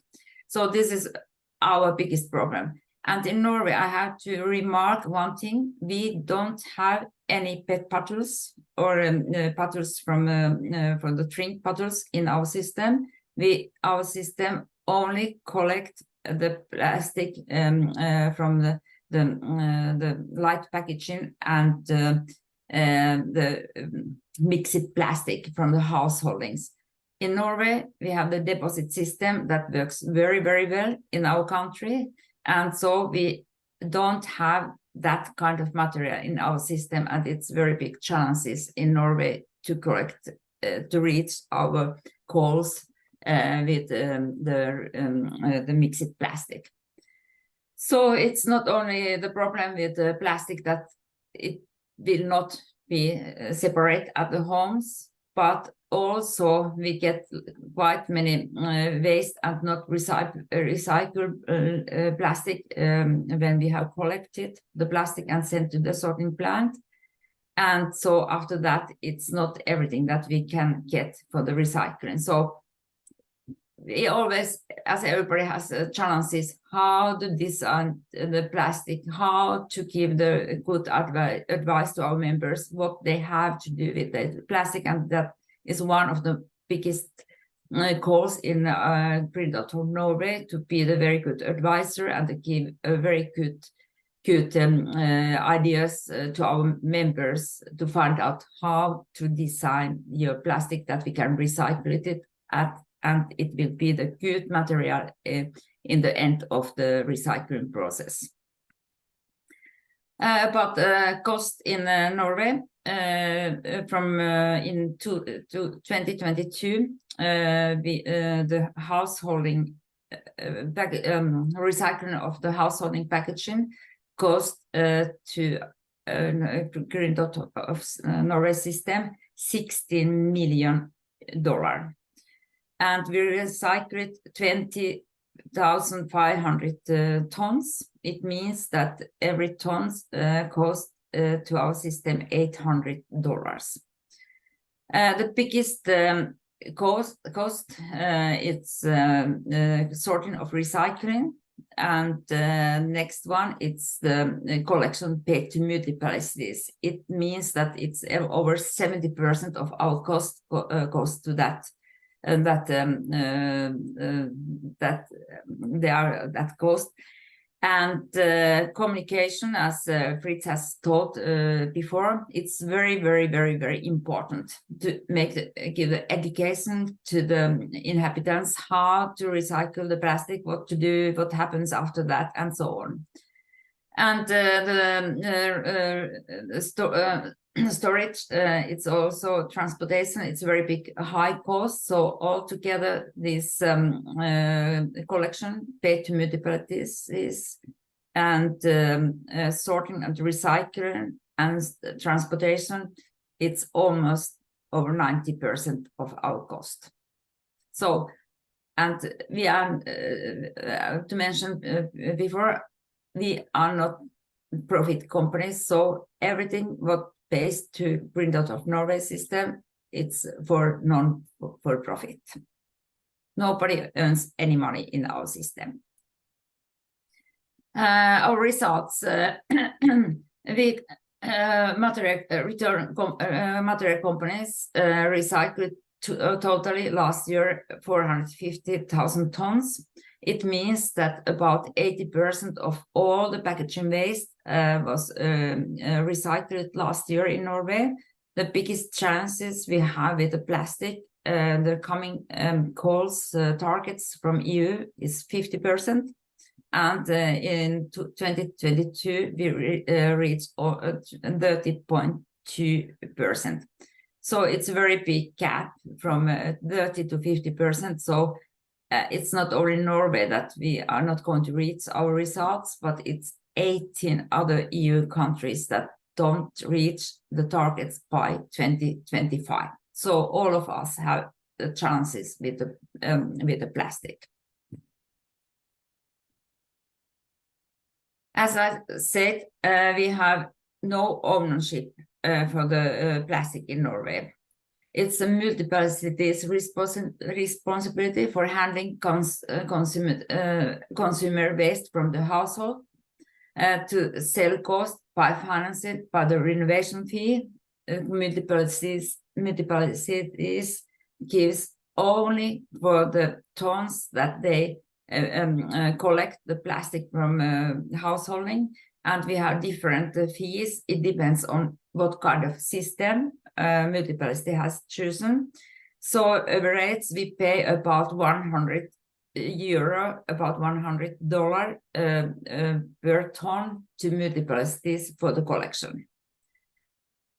And the waste regulation, after 2018, all the producers are obligated to take part in PRO, and PRO obligated to take back sorted material of sound quality and recycle responsible amount of the packaging the members have to put on the market. Today, as I have told, 30%, incoming targets 50%. And one thing that I have to remark, that after the competition, we have only responsibility on behalf of our members. We don't have any more responsibility for free riders. I will say more about it later. The free riders, it's absolutely the biggest chances in not in Norway, but many other countries. In Norway, we have totally 240,000 tons plastic has been calculated. Green Dot of Norway has responsibility only on behalf of our members. It means that we have responsibility for 150,000 tons for the plastic, and our competitor has responsibility about 15 to 20,000 tons. It means that we have still 60,000 tons free riders for the plastic. It means 30% for a whole amount. And I have heard about this amount from the other countries. It's the same problems not in Norway, but in general in Europe. We have also free riders from the private border trade, especially in Norway. We have Sweden, that a lot of Norwegian people goes to Sweden to buy their products. And of course, e-commerce is getting rapidly increasing, and that is getting bigger and bigger problem for the free riders in whole Europe and whole world, I suppose. And of course, we have some members that they don't understand how to report the amount of the plastic and materials, and we have under-reporting, and find out under-reporting. We make the audits every year among the biggest companies, and in the beginning of the audits for 20 years ago, it was about 90% of our members did under-reporting, but now it's not so big problem, but we always find out some under-reporting. And of course, there are some companies that they don't take participation, even in our company or in the competitors' system. We have some thoughts how to demand for the solution for the free riders. It's in Germany at the moment, it's the Centralstelle. It means that it's the registration for all the packaging in one common place. And we have made a proposal to our government that it must be a packaging registration to find out who is bringing any volumes to Norwegian market, and to have the control of the free riders. And it must find out some solution in whole Europe and in the world for e-commerce. It's as far it's getting bigger and bigger chances to all of us, so it must be some solution for that. So my experience from monopoly system to competition, we got very good results as a voluntary system. So at that moment when we were monopoly, we had the responsibility for everything. For free riders, we had to report to everything to government. We had to really find out where the free riders were and what is the national statistic for all amount of the packaging. And we had also responsibility for all packaging placed on the Norwegian market. And we did report, as I told, all the packaging to the government. So the government always had the amounts what was really put on the market in Norway. But now after the competition, so we have only focused on the members who are bringing the packaging waste to Norwegian markets. So the government will not get any more information for us than it's on behalf of our members. And it means that the government has had much more less administration and close cooperation with us before, and that was good time for the government because they had only one place to take contact with, and they got we answered every question, and we helped it with all the statistics. But after 2018, we share only the information about what our members are doing, what they are bringing to Norwegian market. If you have the competition in EPR, we say that in the beginning in Norway, it was very easy to start a competition because it was a very new thing how to make the competition, and it was easy to have the cherry picking because we didn't have any good regulation. And we said the paradox was the better recycling results, the higher the cost for members. So we have in Green Dot of Norway, we have really always, we try to get the best results for everything what we are doing. We are doing a lot of things with our members, and of course it costs more. And so after the competition, so we have to think about what we can afford to do for the members. But anyway, we always want to have the high-class services to our members. When you have the competition in Norway, I talk about Norway, maybe in Germany you think about different, but the most environmental success for EPR system is a risk-losing member trying by price. We have lost some big members, really big members to our competitor because of the price. I have shown you our prices. The most or 90% of our prices are regulated. We have always the tender, and we never give throw the money away on behalf of our members. But we can't understand how our competitor can give so much less prices to win the real big company names. And so that's a good question that when we know that non-profit company has does not earn any money, so we can't reduce our cost.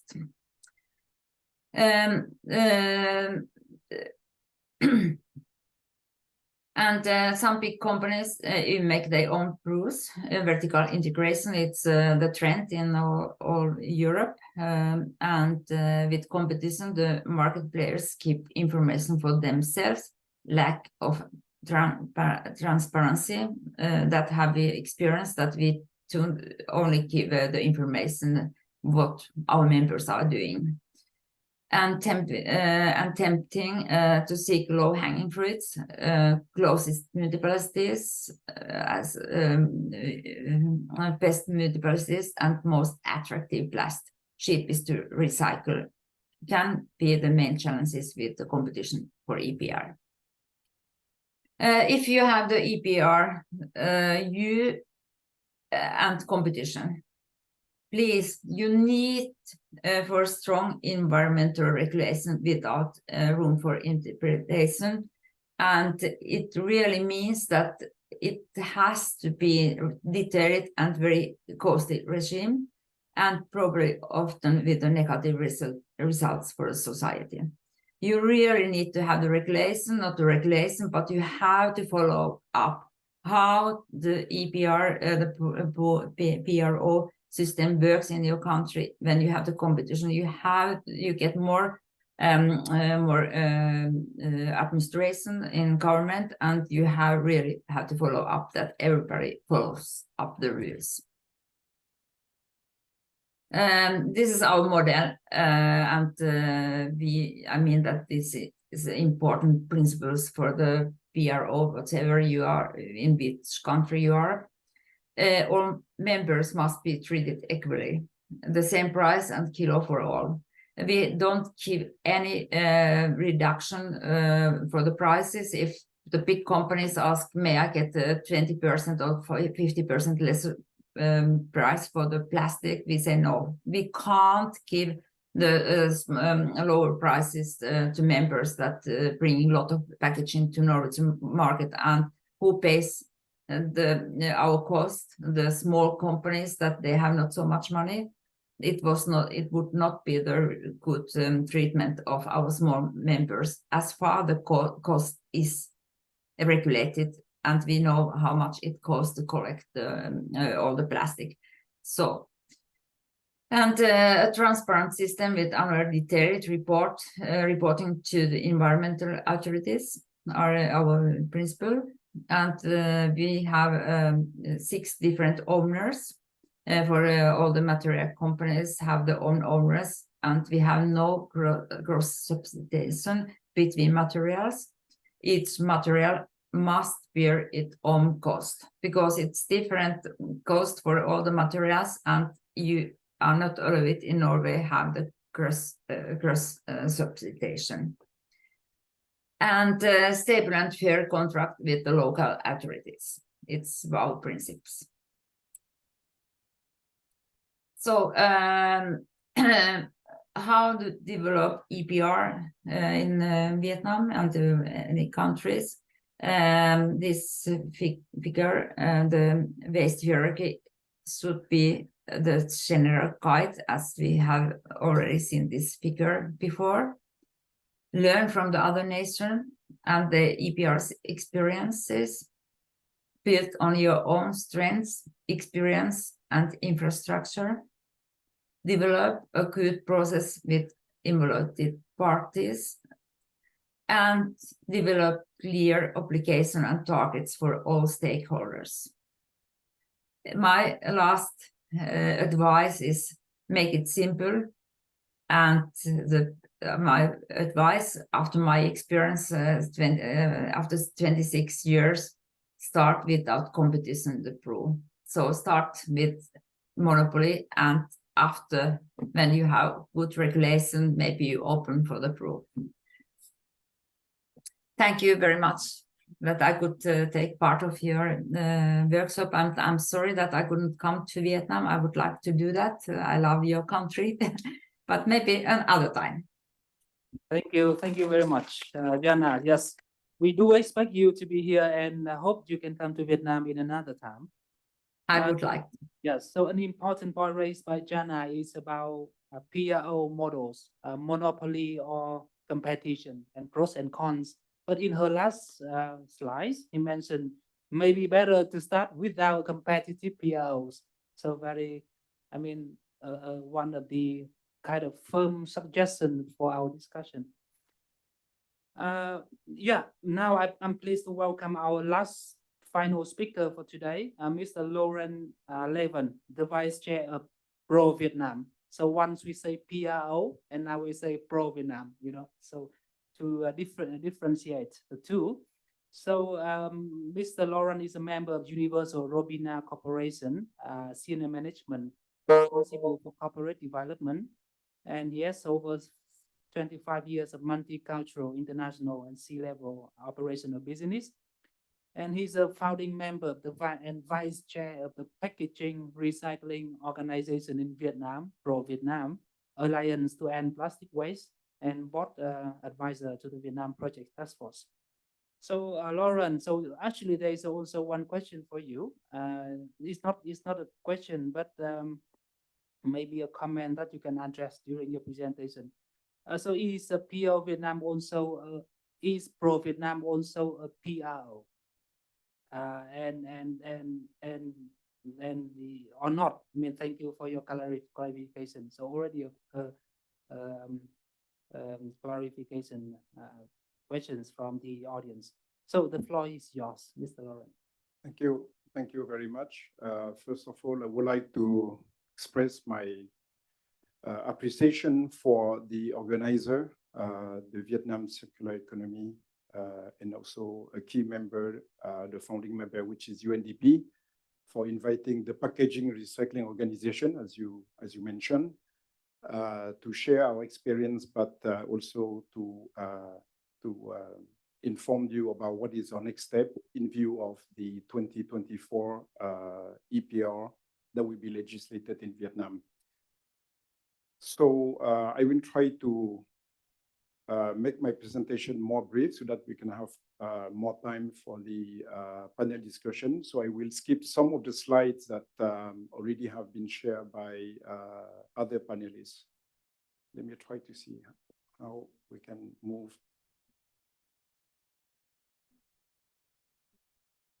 Okay. So what is the Packaging Recycling Organization? So let me start first with the vision of the platform. Simply, we want to become a platform that contributes to make Vietnam green, clean, and beautiful. So this vision basically encompasses as well for us to make sure that the platform members to be in compliance with the EPR. It is therefore the mission is to drive the circular economy in Vietnam and to make packaging recycling more accessible and more sustainable. By 2030, the ambition for the platform is to make sure that we can recover for recycling all packaging materials that the members have put in the market.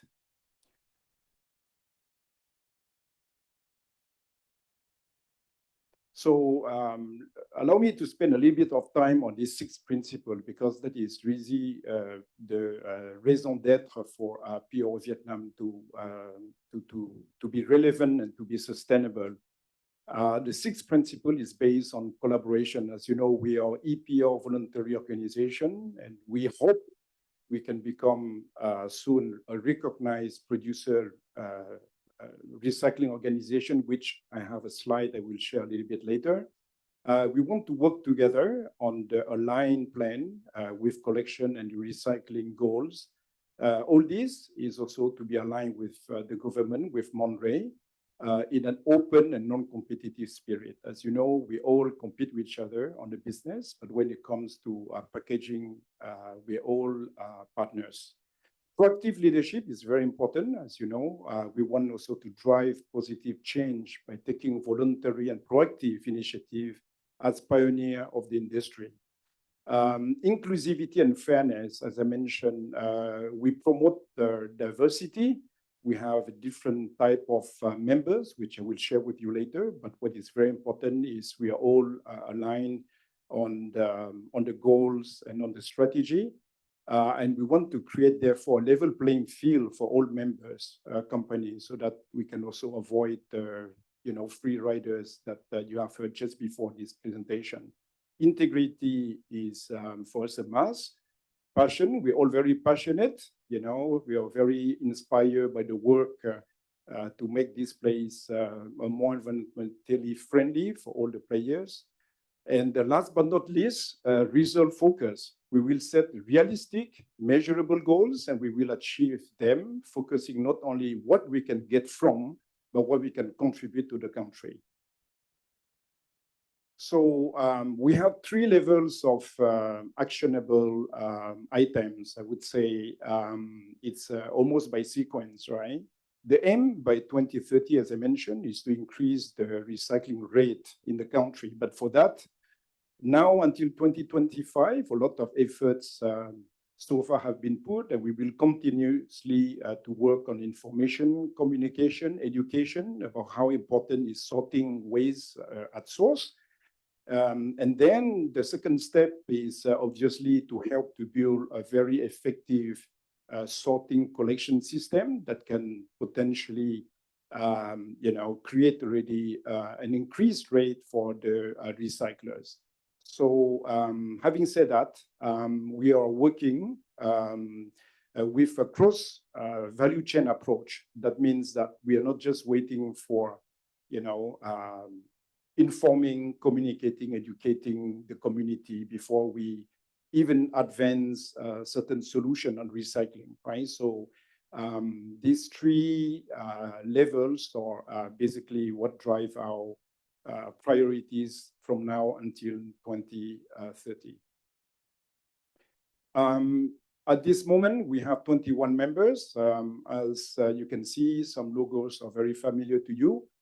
We have brand owners from different sectors, beverage, food. We have also recyclers, manufacturers of packaging, UBC, we have PET, and so on. Last but not least, we have also our distributor or retailers that are also mandated by the future EPR, as they will be producing also the house brand, right? So they're in a way, brand owners are also part of the entire value chain. So a very quick milestone. So the organization celebrate this month their 4th years in Vietnam. So we were established in 2019 with 9 companies, 9 CEOs.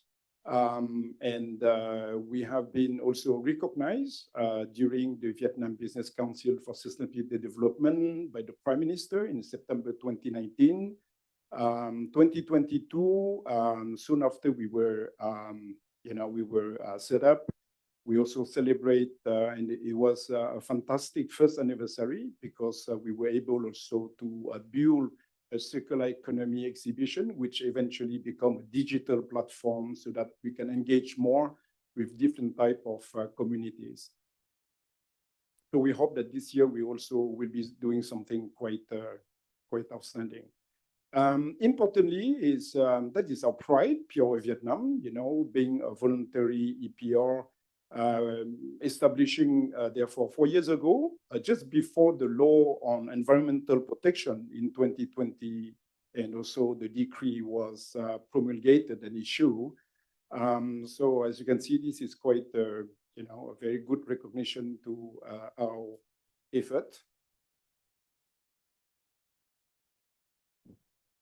And another one, I think it's also good to highlight is that Monday also has selected, you know, PRO Vietnam as one of the key stakeholders, you know, to lead the PIG, which is known as the Packaging Industry Group of the National EPR Packaging Platform. So that was now almost 2 years ago.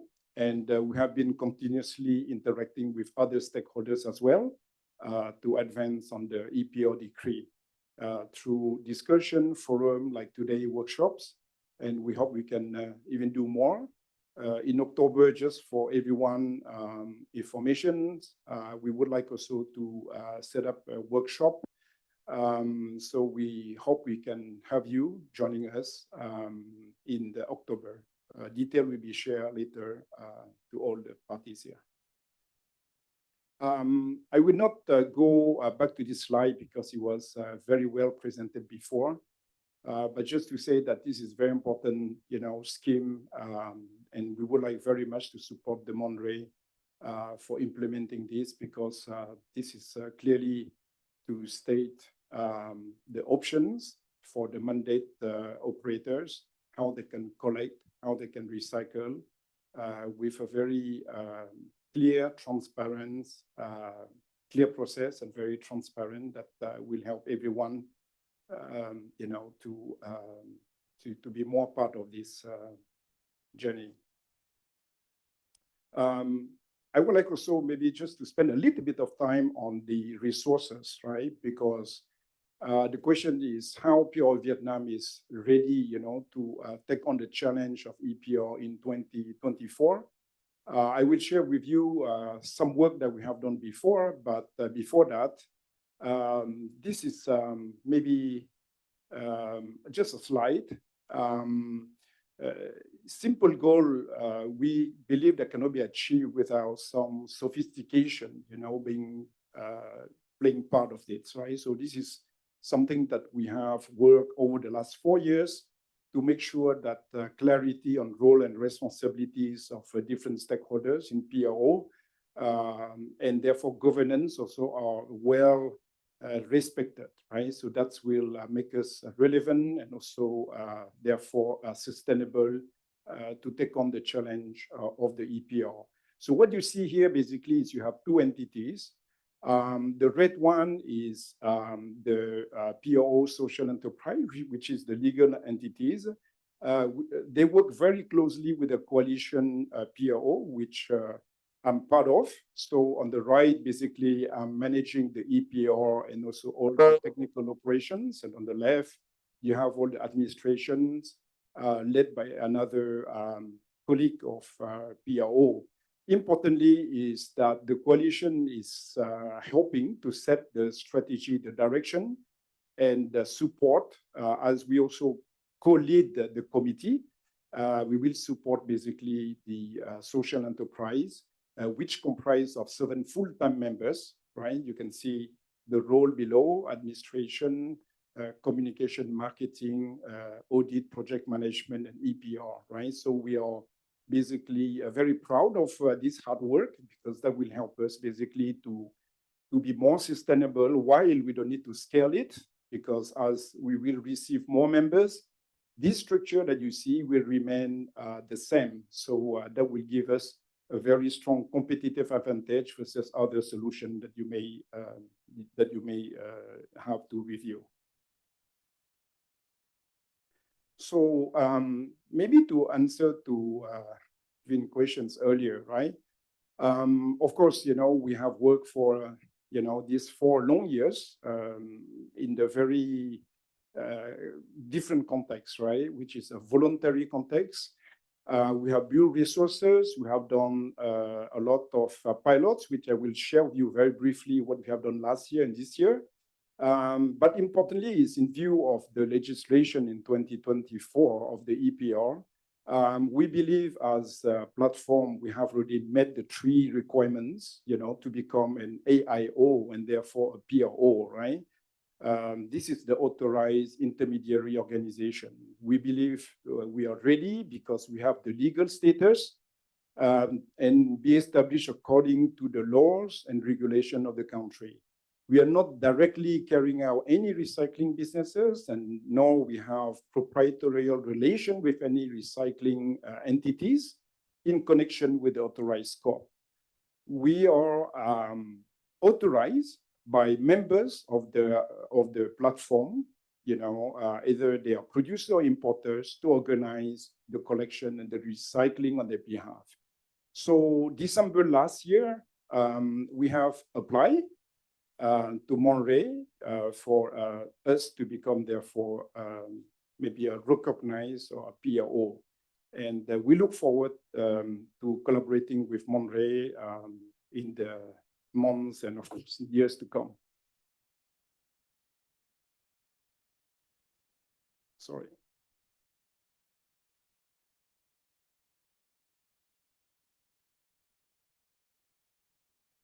Let me see if I can go back. Oh, no, sorry, I don't think I can go back. Okay, so very briefly, 2022, last year, a few numbers just to show the effort that the platform have already been able to deliver. So within just 3 months, we have already collected 3,000 tons of PET and recycled them, which is equivalent to 250 million bottles, right? At the same time, UBC packaging, 340 tons, which is over 8 months, and that represents about 24 million units of packaging. So that was 2022 and 2023. Now we are really moving towards from voluntary, we are moving to a more proper recycling and collection platform. Yep. So that will help us, therefore, to be even more ready for next year. So for that, we have continued to work on the 2 materials, the 2 key materials, which are PET and UBC, with our partner recyclers by locking in a multi-year contract system. That is very important for us because it will help us basically to secure the supply of feedstock and also the capacity of processing for our partner members. Importantly, is this year we have started to extend the service to other materials, which is, for example, OCC, ABC, aluminum beverage can, ABC. So at the same time, yes, we will lock in a long-term contract with these recyclers for the new materials. Last but not least, we have been also working very hard with recyclers and auditors in order to prepare for next year regarding the reporting requirements. So for this year, for all materials, our target is 13,000 metric tons. Year to date, I'm very happy to announce that for PET, we have already achieved 80% of our target. And the UBC, we are already above 100%, right? So this is a very encouraging for 2024. So the technical operation, I think you have heard before, but what I can just add here is PO Viet Nam is also working, directly and indirectly with different stakeholders. We have been able to engage with informal, let's say, sectors directly, but also indirectly, because in the last 2 years, we have also rebalanced our intervention within the value chain. So now we also partner even more with recyclers and providing them with incentives so that they can also stimulate the sorting and the collection, and therefore working also in that way with the informal sectors. So you know that I mentioned earlier that the raison d'être, why we exist, you know, is not just because we want to be in compliance, right, with the EPR. That is for us is a no compromise. We have to be in compliance. Importantly, is we want to promote, PO Vietnam want to promote the 3R. We want to promote the circular economy for packaging, right?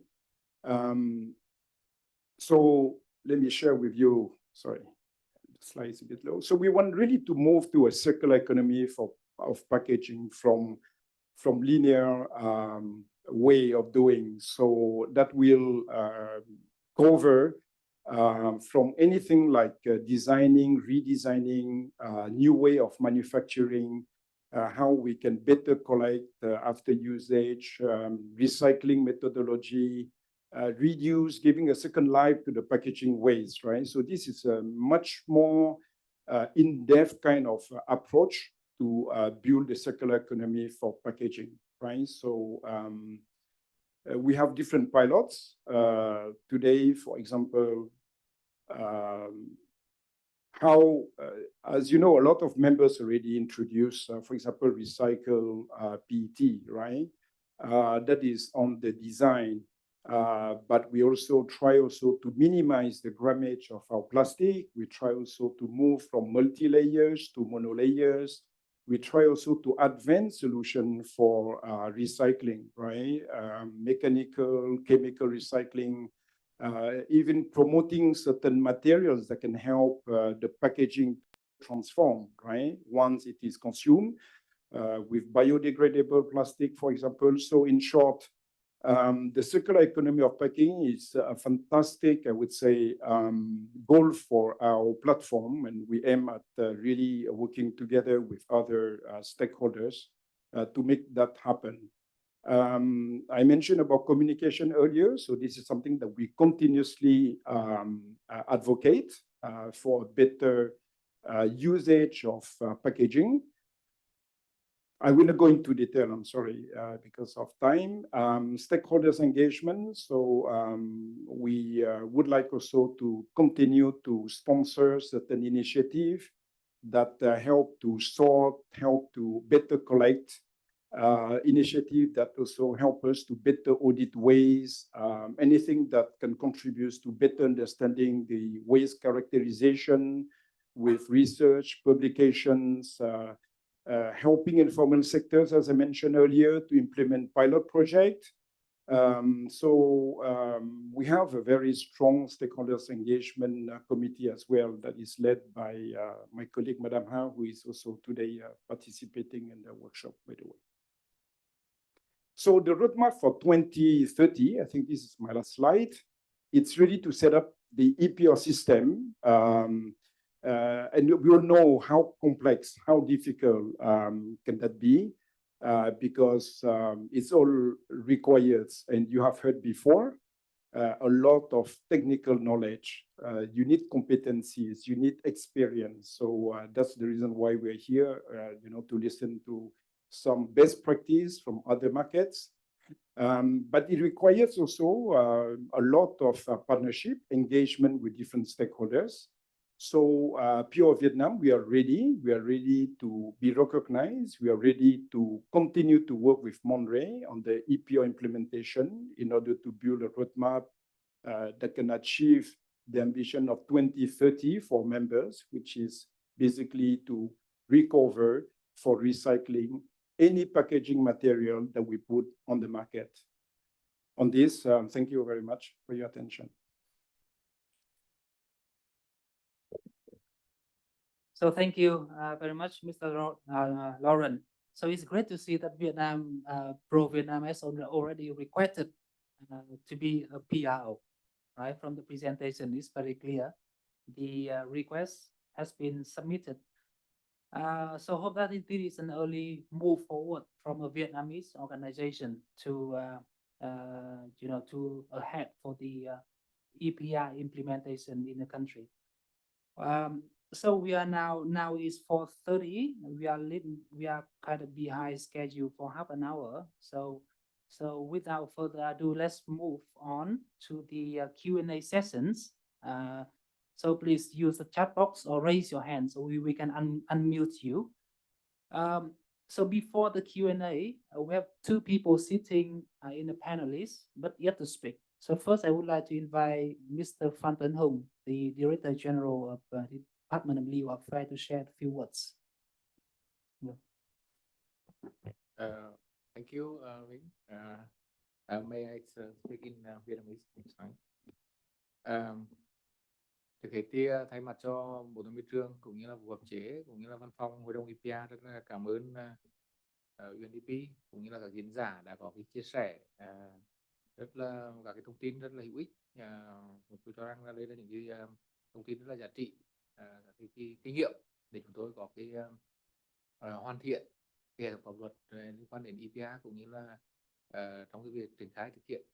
Rõ ràng là ở Việt Nam thì quý vị biết là EPR thì cũng rất là mới, tức là nói mới là cách tiếp cận ấy. Cho nên quy định này thì đã có từ lâu, nhưng mà luật 2020 thì mới gọi là quy định cụ thể rõ ràng hơn theo các cái kinh nghiệm của quốc tế, của thông lệ quốc tế.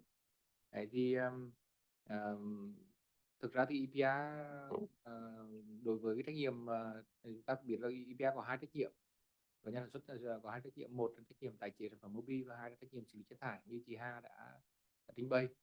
Thì đối với cái phần xử lý chất thải của nhà sản xuất nhập khẩu thì đã được thực hiện, và hiện nay thì các doanh nghiệp đã tuân thủ các quy định này, và đến thời điểm này có thể nói là chúng tôi đã bước sang năm thứ 2 triển khai cái quy định này, và hiện nay thì đang khá thuận lợi.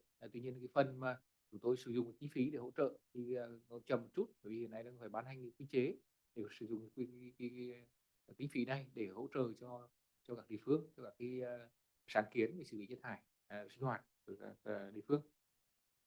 Thế còn đối với chất thải, đối với cái trách nhiệm tái chế sản phẩm bao bì thì sang năm, tức là chúng ta còn mấy tháng nữa, còn khoảng 3 tháng nữa sẽ triển khai cái quy định này. Và hiện nay thì các nhà sản xuất nhập khẩu chúng tôi đã có những cái tập huấn, có những cái phổ biến, có những cái giải đáp, cũng có những cái trao đổi để cho các hiệp hội, các nhà sản xuất để nắm rõ quy định này. Và chúng tôi cũng thấy rằng là hiện nay một số các cái nhà sản xuất nhập khẩu của hiệp hội đã sẵn sàng trong cái việc mà chuẩn bị triển khai cái thực hiện quy định này từ mùng 1 tháng 1 năm 2024. Ở đây thì hôm nay thì chúng tôi học hỏi được rất là nhiều các cái chia sẻ của các nước, và như quý biết thì chúng tôi cũng sẽ bắt đầu thực hiện cái quy định này.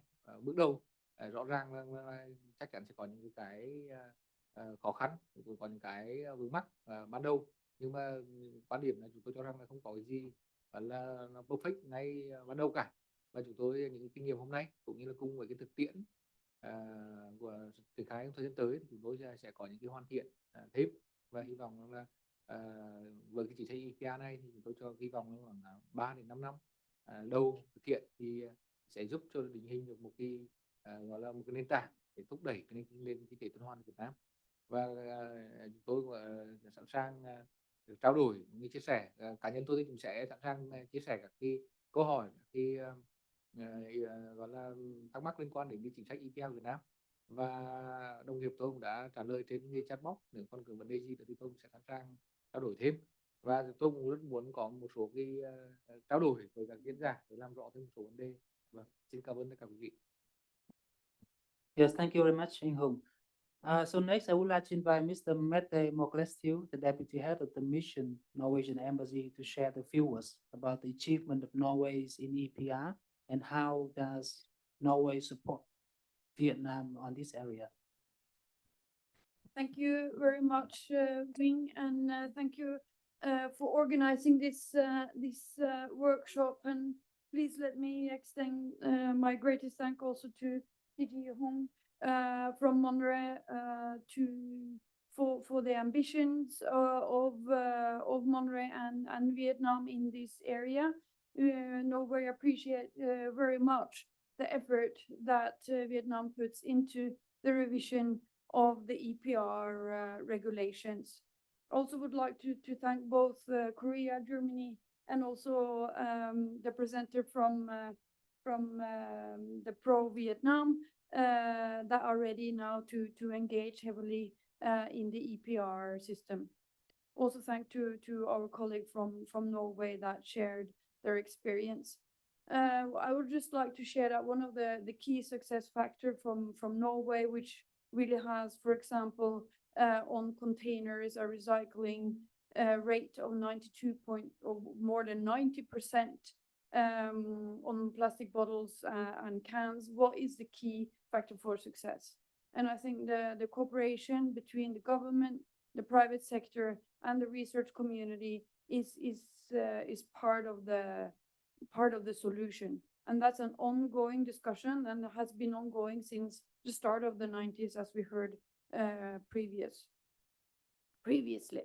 I also like to share that, for example, one of the issues that you will be discussing further, maybe on the next workshop, which is the deposit and return scheme, which is part of, or is the reason why we do have such a high recycling rate for bottles, is that the cost of the system that are in place is being paid by the private sector, but the system is, that can sound scary for the private sector, but the fact is that the system is paying for itself. And the costs are largely covered by the streams of the selling of the machines and the material that comes back. And what we do see is that the high political ambitions and a stable and solid EPR framework is the key moving forward. And we are already sharing a Norwegian experience and experts in this area, and we will continue to do so. We are very pleased with the very close cooperation. And thank you to Dr. Fritz for sharing your expertise. And we are looking forward to working with you also going forward. Thank you very much. So thank you, Mette. So from the audience, 120 online participants, we already received 7 questions for the EPR team office from Mr. Hong and the team, and 2 questions already posted for each of the speakers already here on my screen. But some questions for EPR office has been responded by the team already, and there are some questions here I'm gonna raise now. But before that, I would like to give this opportunity for the people, for the participants, in-person participant here, to raise or to share or to provide comments. So please.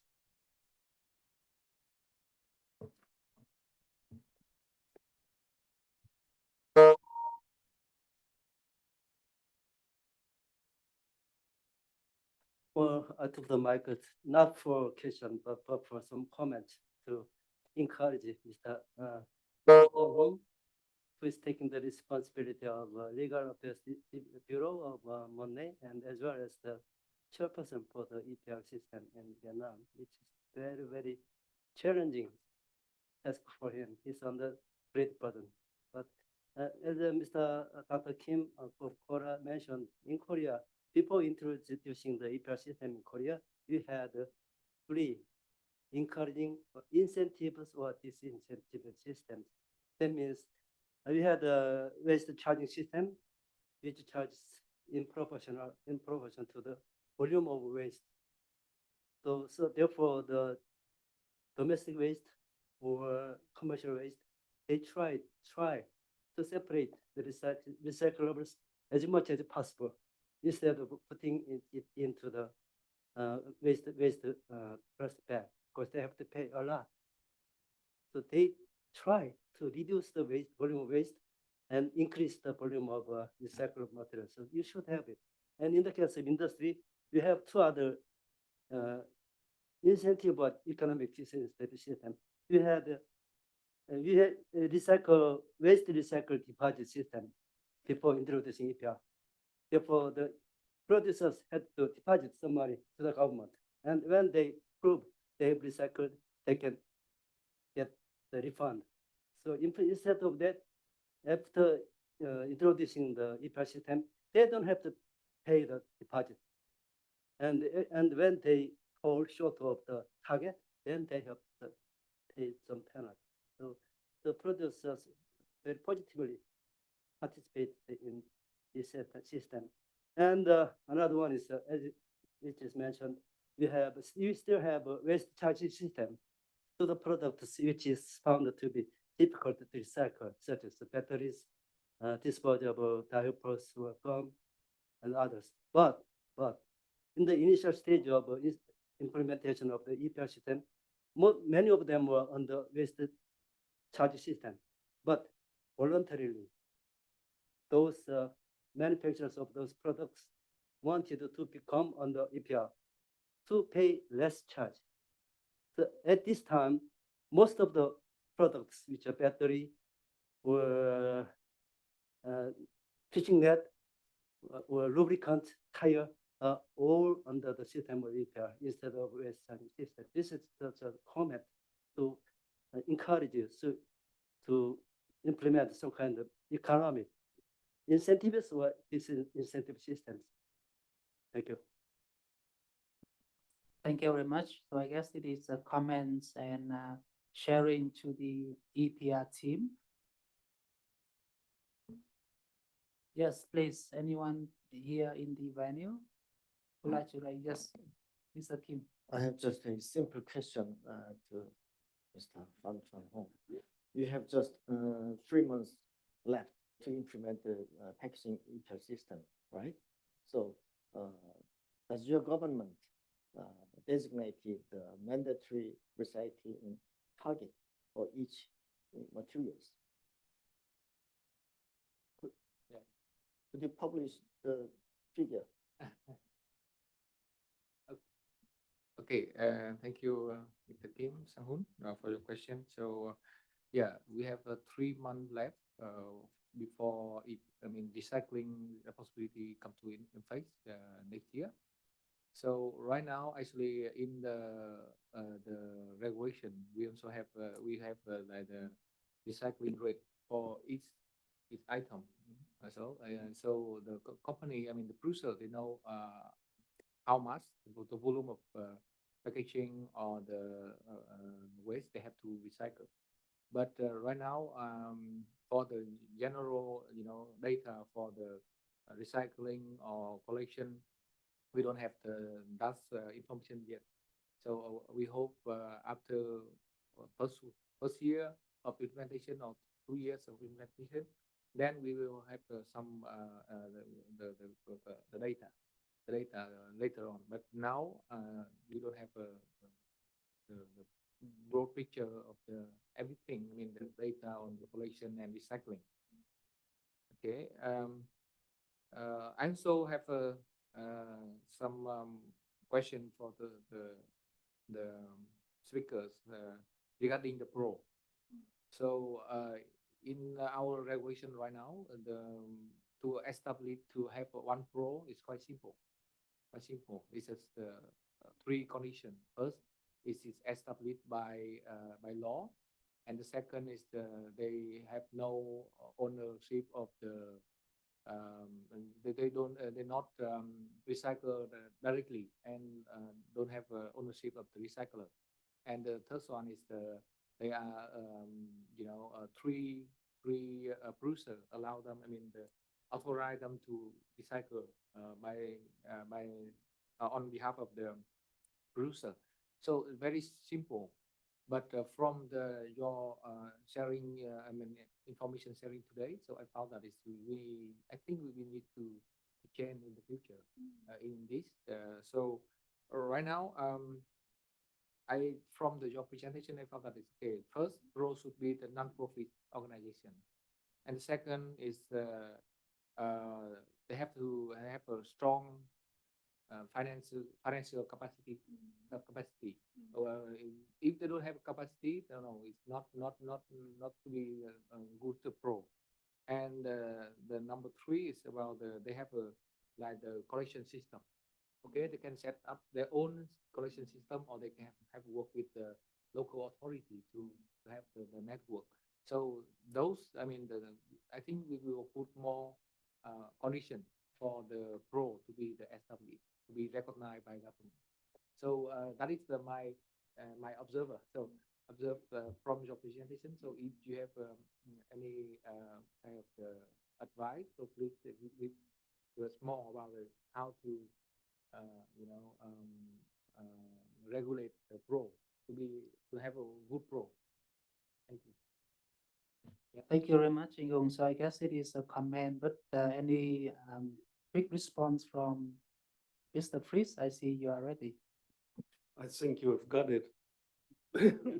So these are the key messages that we would like to send, and I'm in line with Jana. So for the starting point, you have to ask for monopoly, maybe set up by law or set up by the requirement, so it's built up as a natural monopoly, but the monopoly offers more possibilities to get to or to achieve a structural change very quickly than competition. And competition over stress the requirements of controlling and setting up the necessary law for the government. And so our strong recommendation, even I work in a competitional environment, and I'm a competitor to the former monopoly in my home market, I strongly recommend start with monopoly.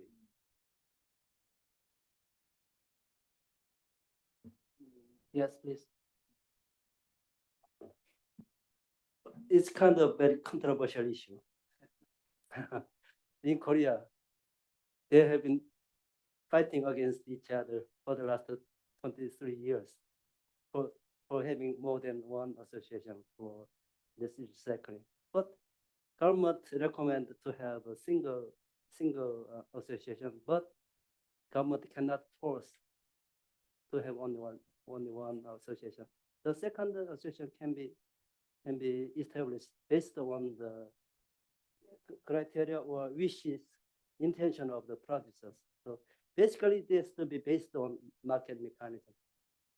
Even though government recommend to make it more efficient, recommend to have less associations. Yeah, thank you, Mr. Ko. Regarding this, I agree with you. It's very controversial. And when we first introduced the regulation on the pro in Vietnam, so people said this.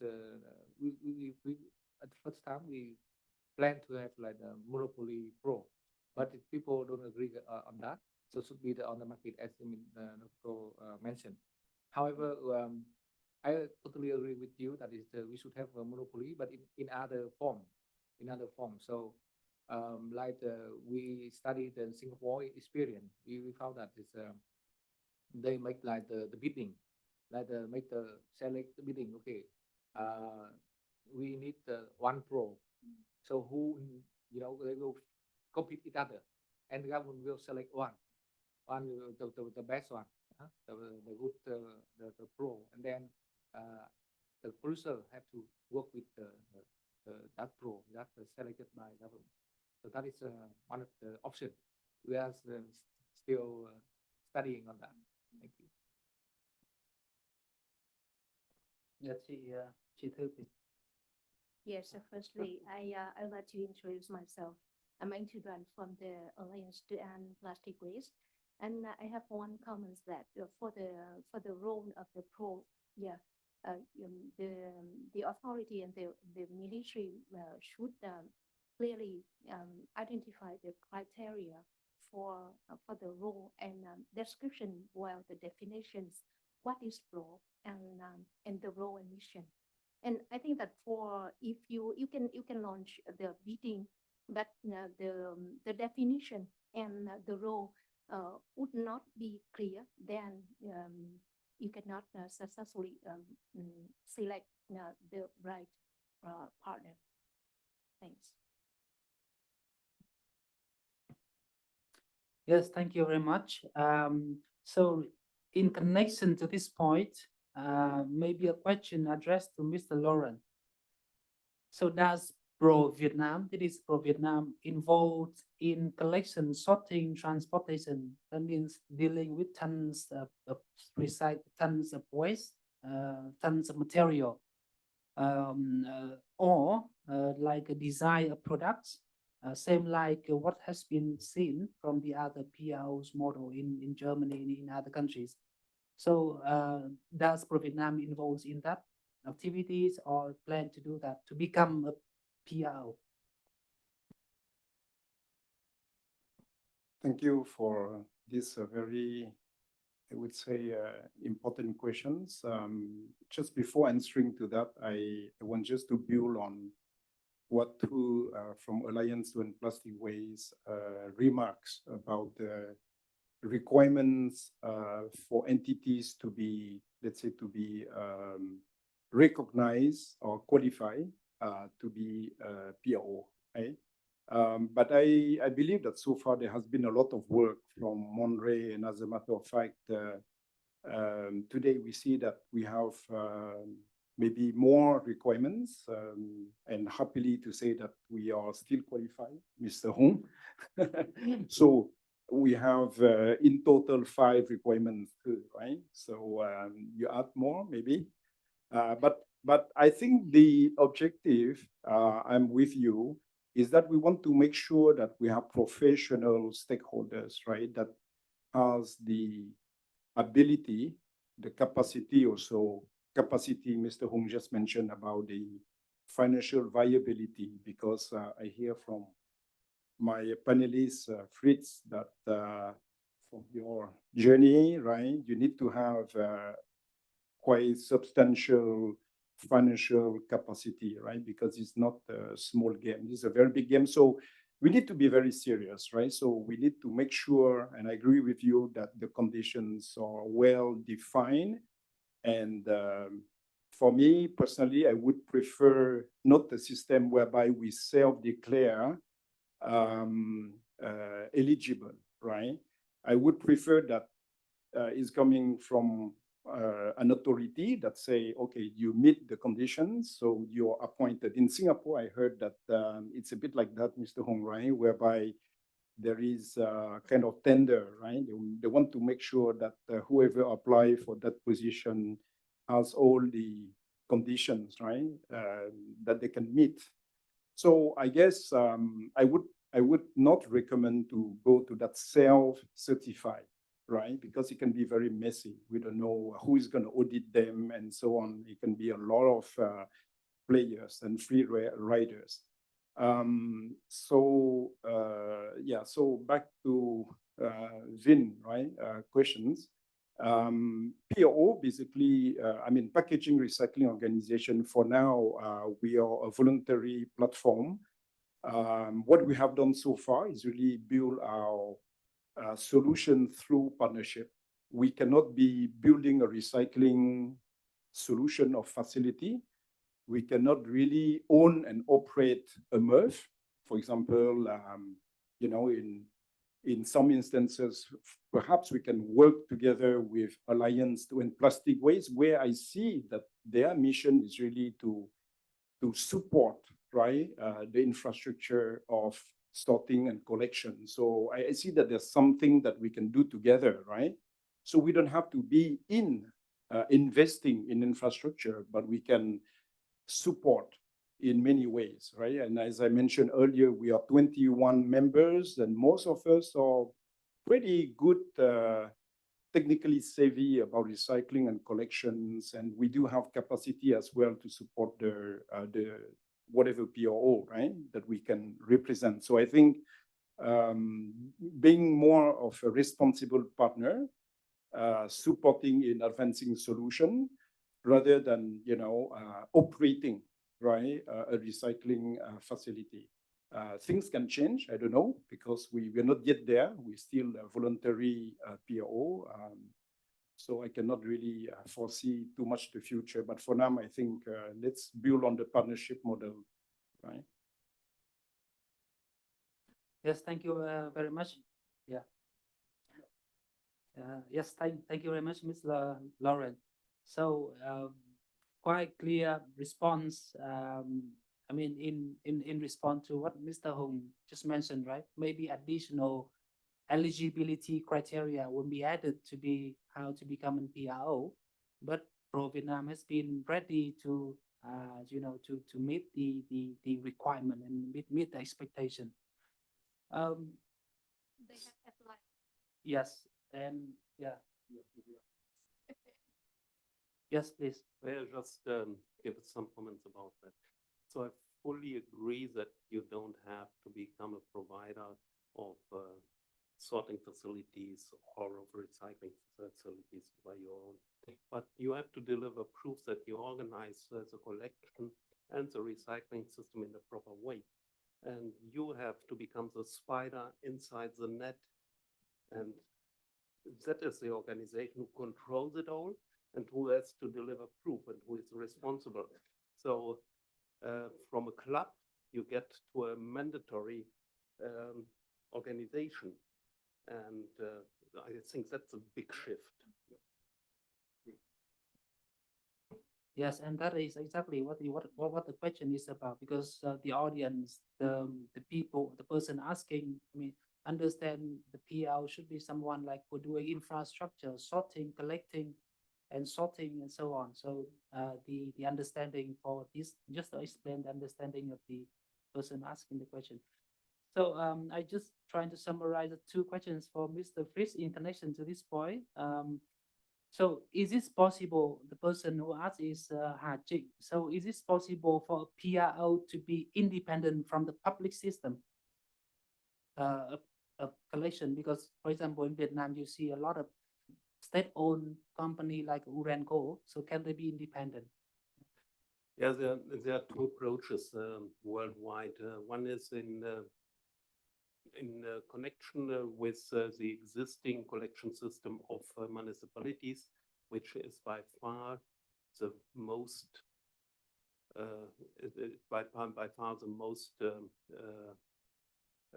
driven way how an EPR is installed. There are also examples where the collection system is totally separated from the municipal collection system. Germany is one example for that. Other member states in the European Union go the same way, but the mostly driven approach is just to cooperate with the municipalities in sense of collection.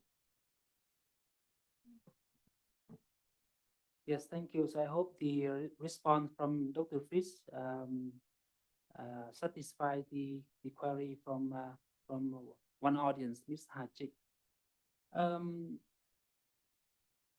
One questions for Mr. Kim. So how does Korea collect and recycle multi-layer plastic and plastic film at a high rate as you presented? And what are the recycling solutions for these materials? That is first one. And the second one is the amount of packaging material putting to the market. How does the government can control the amount of the packaging material put to the market, and by volume or by volume or by weight? Yeah, and how the government control this under the system? Yes. The last question answer for that first. By weight. Yeah. It is controlled by weight. And regarding the first question, the multi-layer plastic bags or plastic films will be recycled through SRFs, so-called solid refuse derived fuels, which will be just partially fabricated just like this, and then it will be utilized in certain burners, for example, in paper companies or cement industries or etc. as a fuel. Yes. And secondly, it will be recycled by hydrolysis. So without oxygen condition, it will be burned and we can produce some refuse-derived oils. Those oils can be utilized as a fuel itself or in certain large companies, they can utilize, put into the chemical companies as a substitute for naphtha. So that is second way. And thirdly, there will be material recovery. And then as a last option, it will be gasified to produce hydrogen, etc. So those ways are examples of utilizing multi-layer plastics. And regarding the question itself, why the recycling rate is so high, up to 90%, it is my personal guess, but there are a lot of EPR exempted plastic bags in society. So, but still, those plastic bags will be recycled in actual recycling process. So if we include those EPR exempted plastic bags into the total recycle rate, it will be go higher. That's why that is my guess. Yes, thank you very much. A question for Miss Jana, who is online now. So in your presentation, you mentioned about a paradox, better recycling results, but higher cost for members. So can you explain why? And is this something related to the monopoly situation? I mean, without Yes, now competition. Yeah. yes, I try to explain. In Green Dot of Norway, we have always had the goals, the target, how to research the targets, and we have also our DNA that we have to do more than the targets ask. So now we have just to keep us on the target. What is the government regulation? So when you have the competition, you just, if you have the 30% target, you just go to there and then you don't have to do anything more. But in our DNA, we have always had that, okay, 30% is not enough. We want to have more and more. And so we have a lot of communication. We used quite much money to educate the inhabitants in Norway. We see that our competitor use very, very, very less money for the communication, only through the Facebook sites, and it costs nothing, but we use many millions of Norwegian crowns every year. So if you are a competitor and when it's a competition, so you want to, you don't want to use more money than you have to, but when we were monopoly, we use it. We really try to get the best results of the recycling in Norway than it was possible to get it. So I hope that it was explaining. Thank you. Thank you very much. So one question for Miss from participant Han Nguyen online to address to Mr. Fritz. So can you explain more about the financial capacity and the some key principles or case study about bank guarantee in case of system discontinuation?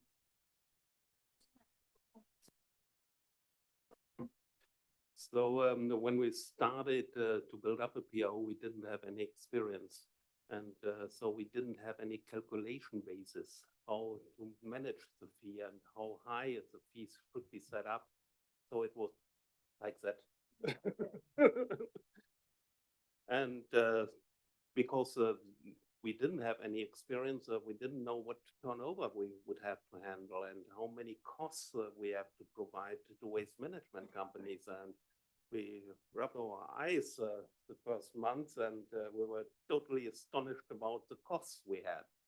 And if the costs and the income are not set together and they disappear from each other, then it's a question of capital just to fulfill the gap in between. And I talked about cost costs around about of 2 billion. And if you just see 1.5 million euros as a share capital, then you can imagine how long this gap would be fulfilled.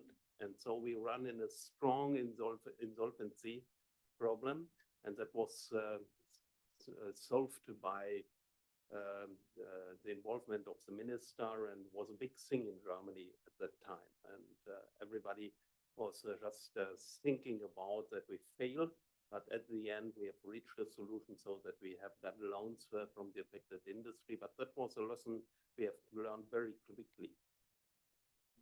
And because of this risk of bankruptcy, which no one was thinking about when we made the law, so no one could imagine that we would run in that case. And then, wow, we have learned that lesson, and that therefore the government asked for bank guarantees. Just if this would happen, then they have the money just to run the system and then to ask for an alternative. Yeah, thank you very much, Dr. Fritz. There's a lot of questions for the EPR team now. It's almost 10 and 11, and the team is also trying to respond. We'll still have, almost 80 online participants still looking for the response. But come back to one point, maybe address Lê Anh Hùng a lot, but it is quite relevant. So from Ms. Bien, who is the Deputy Director of Bình Định Urenco, Bình Định Environment Company, so same as the state-owned companies in handling and responsible for waste collection in all provinces. So our company operates similar to other. Can we become a PRO? And do you encourage us to apply for a PRO? Because with 3 conditions mentioned by the law, we think we are able to meet that. So as a legal advisor to the minister, so we would like to seek advice from you. Yeah, I think he's Vietnamese, right? Okay. You got into a question. Yes, because according to the regulation right now, it is very the condition and the criteria is very simple. So it's easy to meet and to become the pro. So, but we are, like the Urenco, for example, they have a collection system, right? But they may have some recycling because the they may have some recycling activities under their activities, like the collection. They have some collection, and then they have some recycling, and they have some treatment activities, right? So if they have like the recycling activities, or they own some the recycling recycler, for example, so they don't have the not meet the criteria and condition to be the pro. But if not that, that I mentioned, so they can be the pro. That's why I said it's simple. So we try to make it, to be to select good pro in the future. Yeah. Yes, so hope Ms. Bien, the Deputy Director, Phó Giám đốc Công ty Môi trường Bình Định, still there and got a response from Anh Hùng. We have one participant raising hands, Ms. Nguyễn Thảo. So do you want to speak?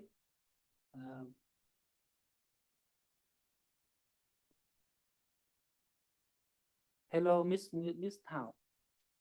Are you there?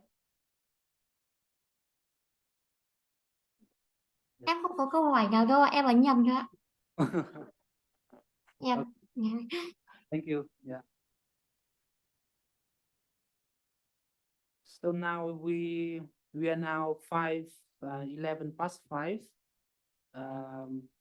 Actually, we have overtime, but still have some questions here. Would you like to take another 5 minutes, or Anh Hùng and colleagues?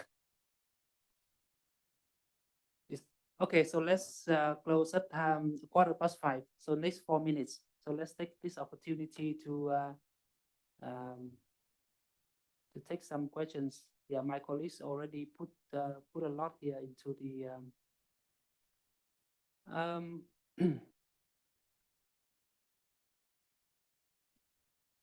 So one question to Mr.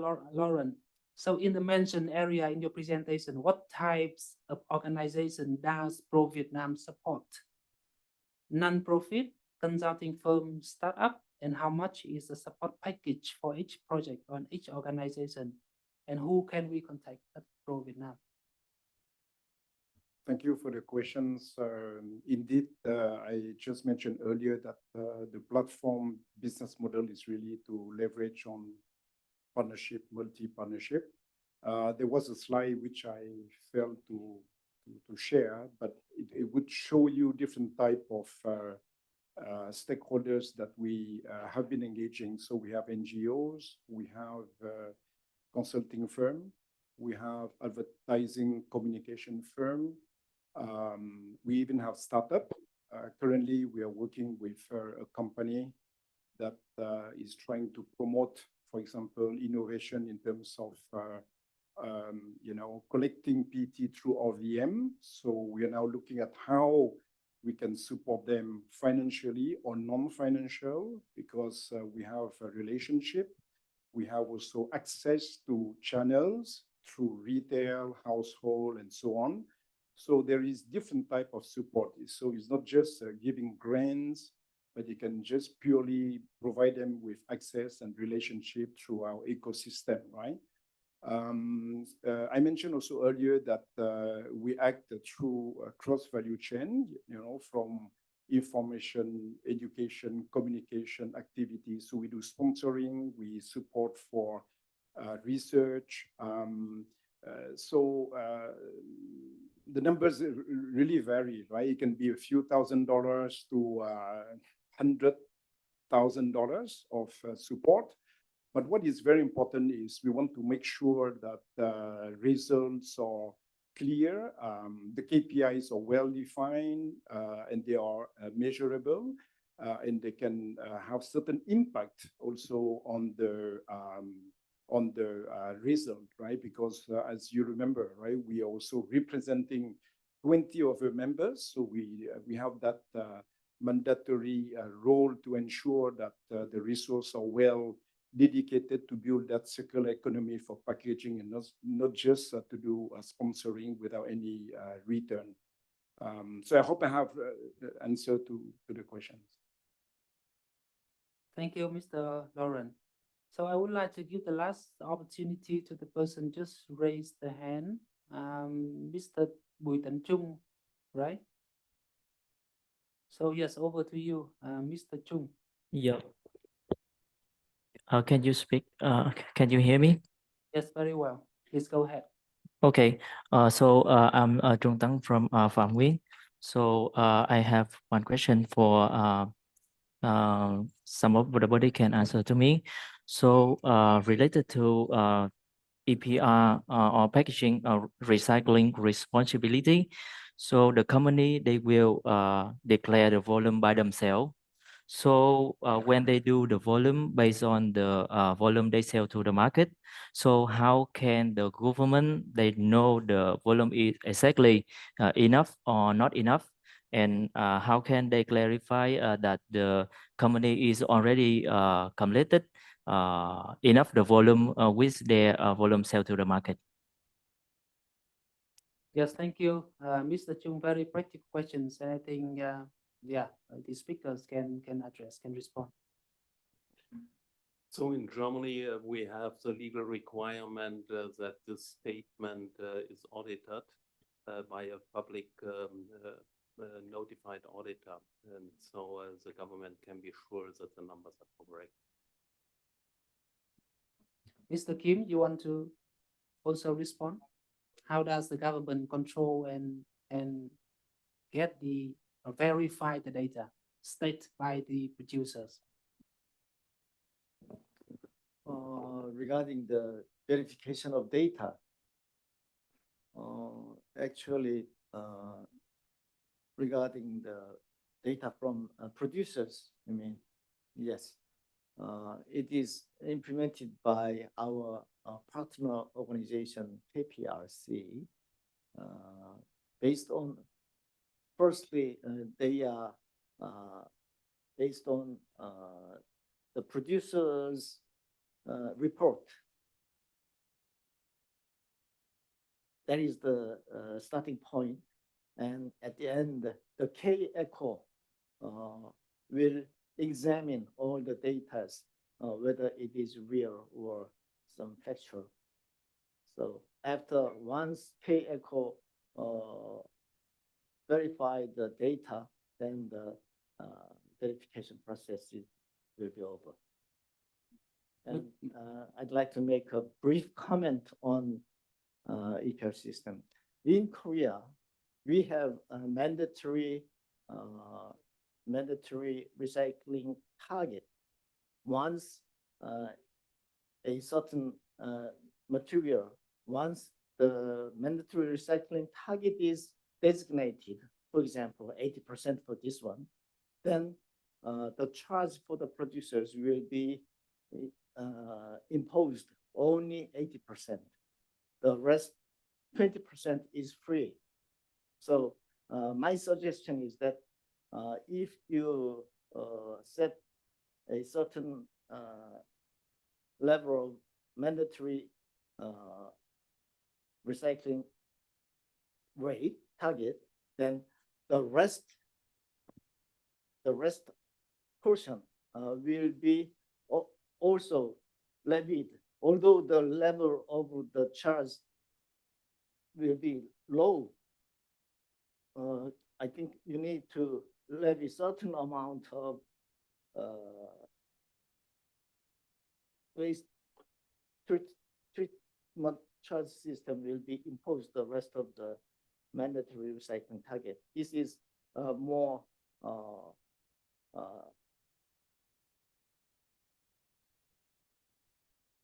I mean, follow the polluter pays principle. Yes, that is my suggestion. But implemented in Korea. Yes. Thank you. Yes, regarding the question. How is Vietnamese in Vietnam? Yeah, in Vietnam. So right now in the regulation, the producer they have to report themselves, and they have to be responsible for their data. If they have wrong data, they have to get the fine, right? That is the first one. And of course, when they report to the government, and the government will we will check. I mean, we have the inspection. Inspection, we from the data we see, okay, what is the some risk or some violation maybe. Then we will do the inspection to see, okay, to we can ask the auditor to come together and to check. Okay, that's the first one, and by inspection and it's we also have the channel. We will connect with the other government agency, like the tax agency, like the custom agency, for example, because we try to connect online with the database with those agency to double check whether the producer declare wrong or right information. And also another way is we can through by the pro, when we have some pro or recycler, we can based on their report, we can can identify whether it's a violation or not. Yeah, that is my sharing. Yes, thank you, Anh. Actually, personally, I would like to have further discussion with Mr. Kim on the role of the K-Echo with the government here, producers, but you said there's other third party, but probably we'll follow up with you separately. Thank you very much. Yes, we another time we over time. Yeah, 5:15, and now it's 5:21. So yes, even still there are questions, but our webinar is going to an end, and thank you all for online and in-person participants. Special thanks to our five speakers, Ms. Hà, Dr. Fritz, Dr. Kim, Ms. Jana, Lauren, Anh Hùng, and Mette for your valuable time and information and also experiences. And finally, from the CE Hub, I would like to thank the collaboration with Monre, East Conre, with the support from the Embassy of Norway, Netherlands, Finland, for the establishment of the Circular Economy Hub and operation as of now. And once again, wishing you all the best and see you again in the next webinar. Thank you.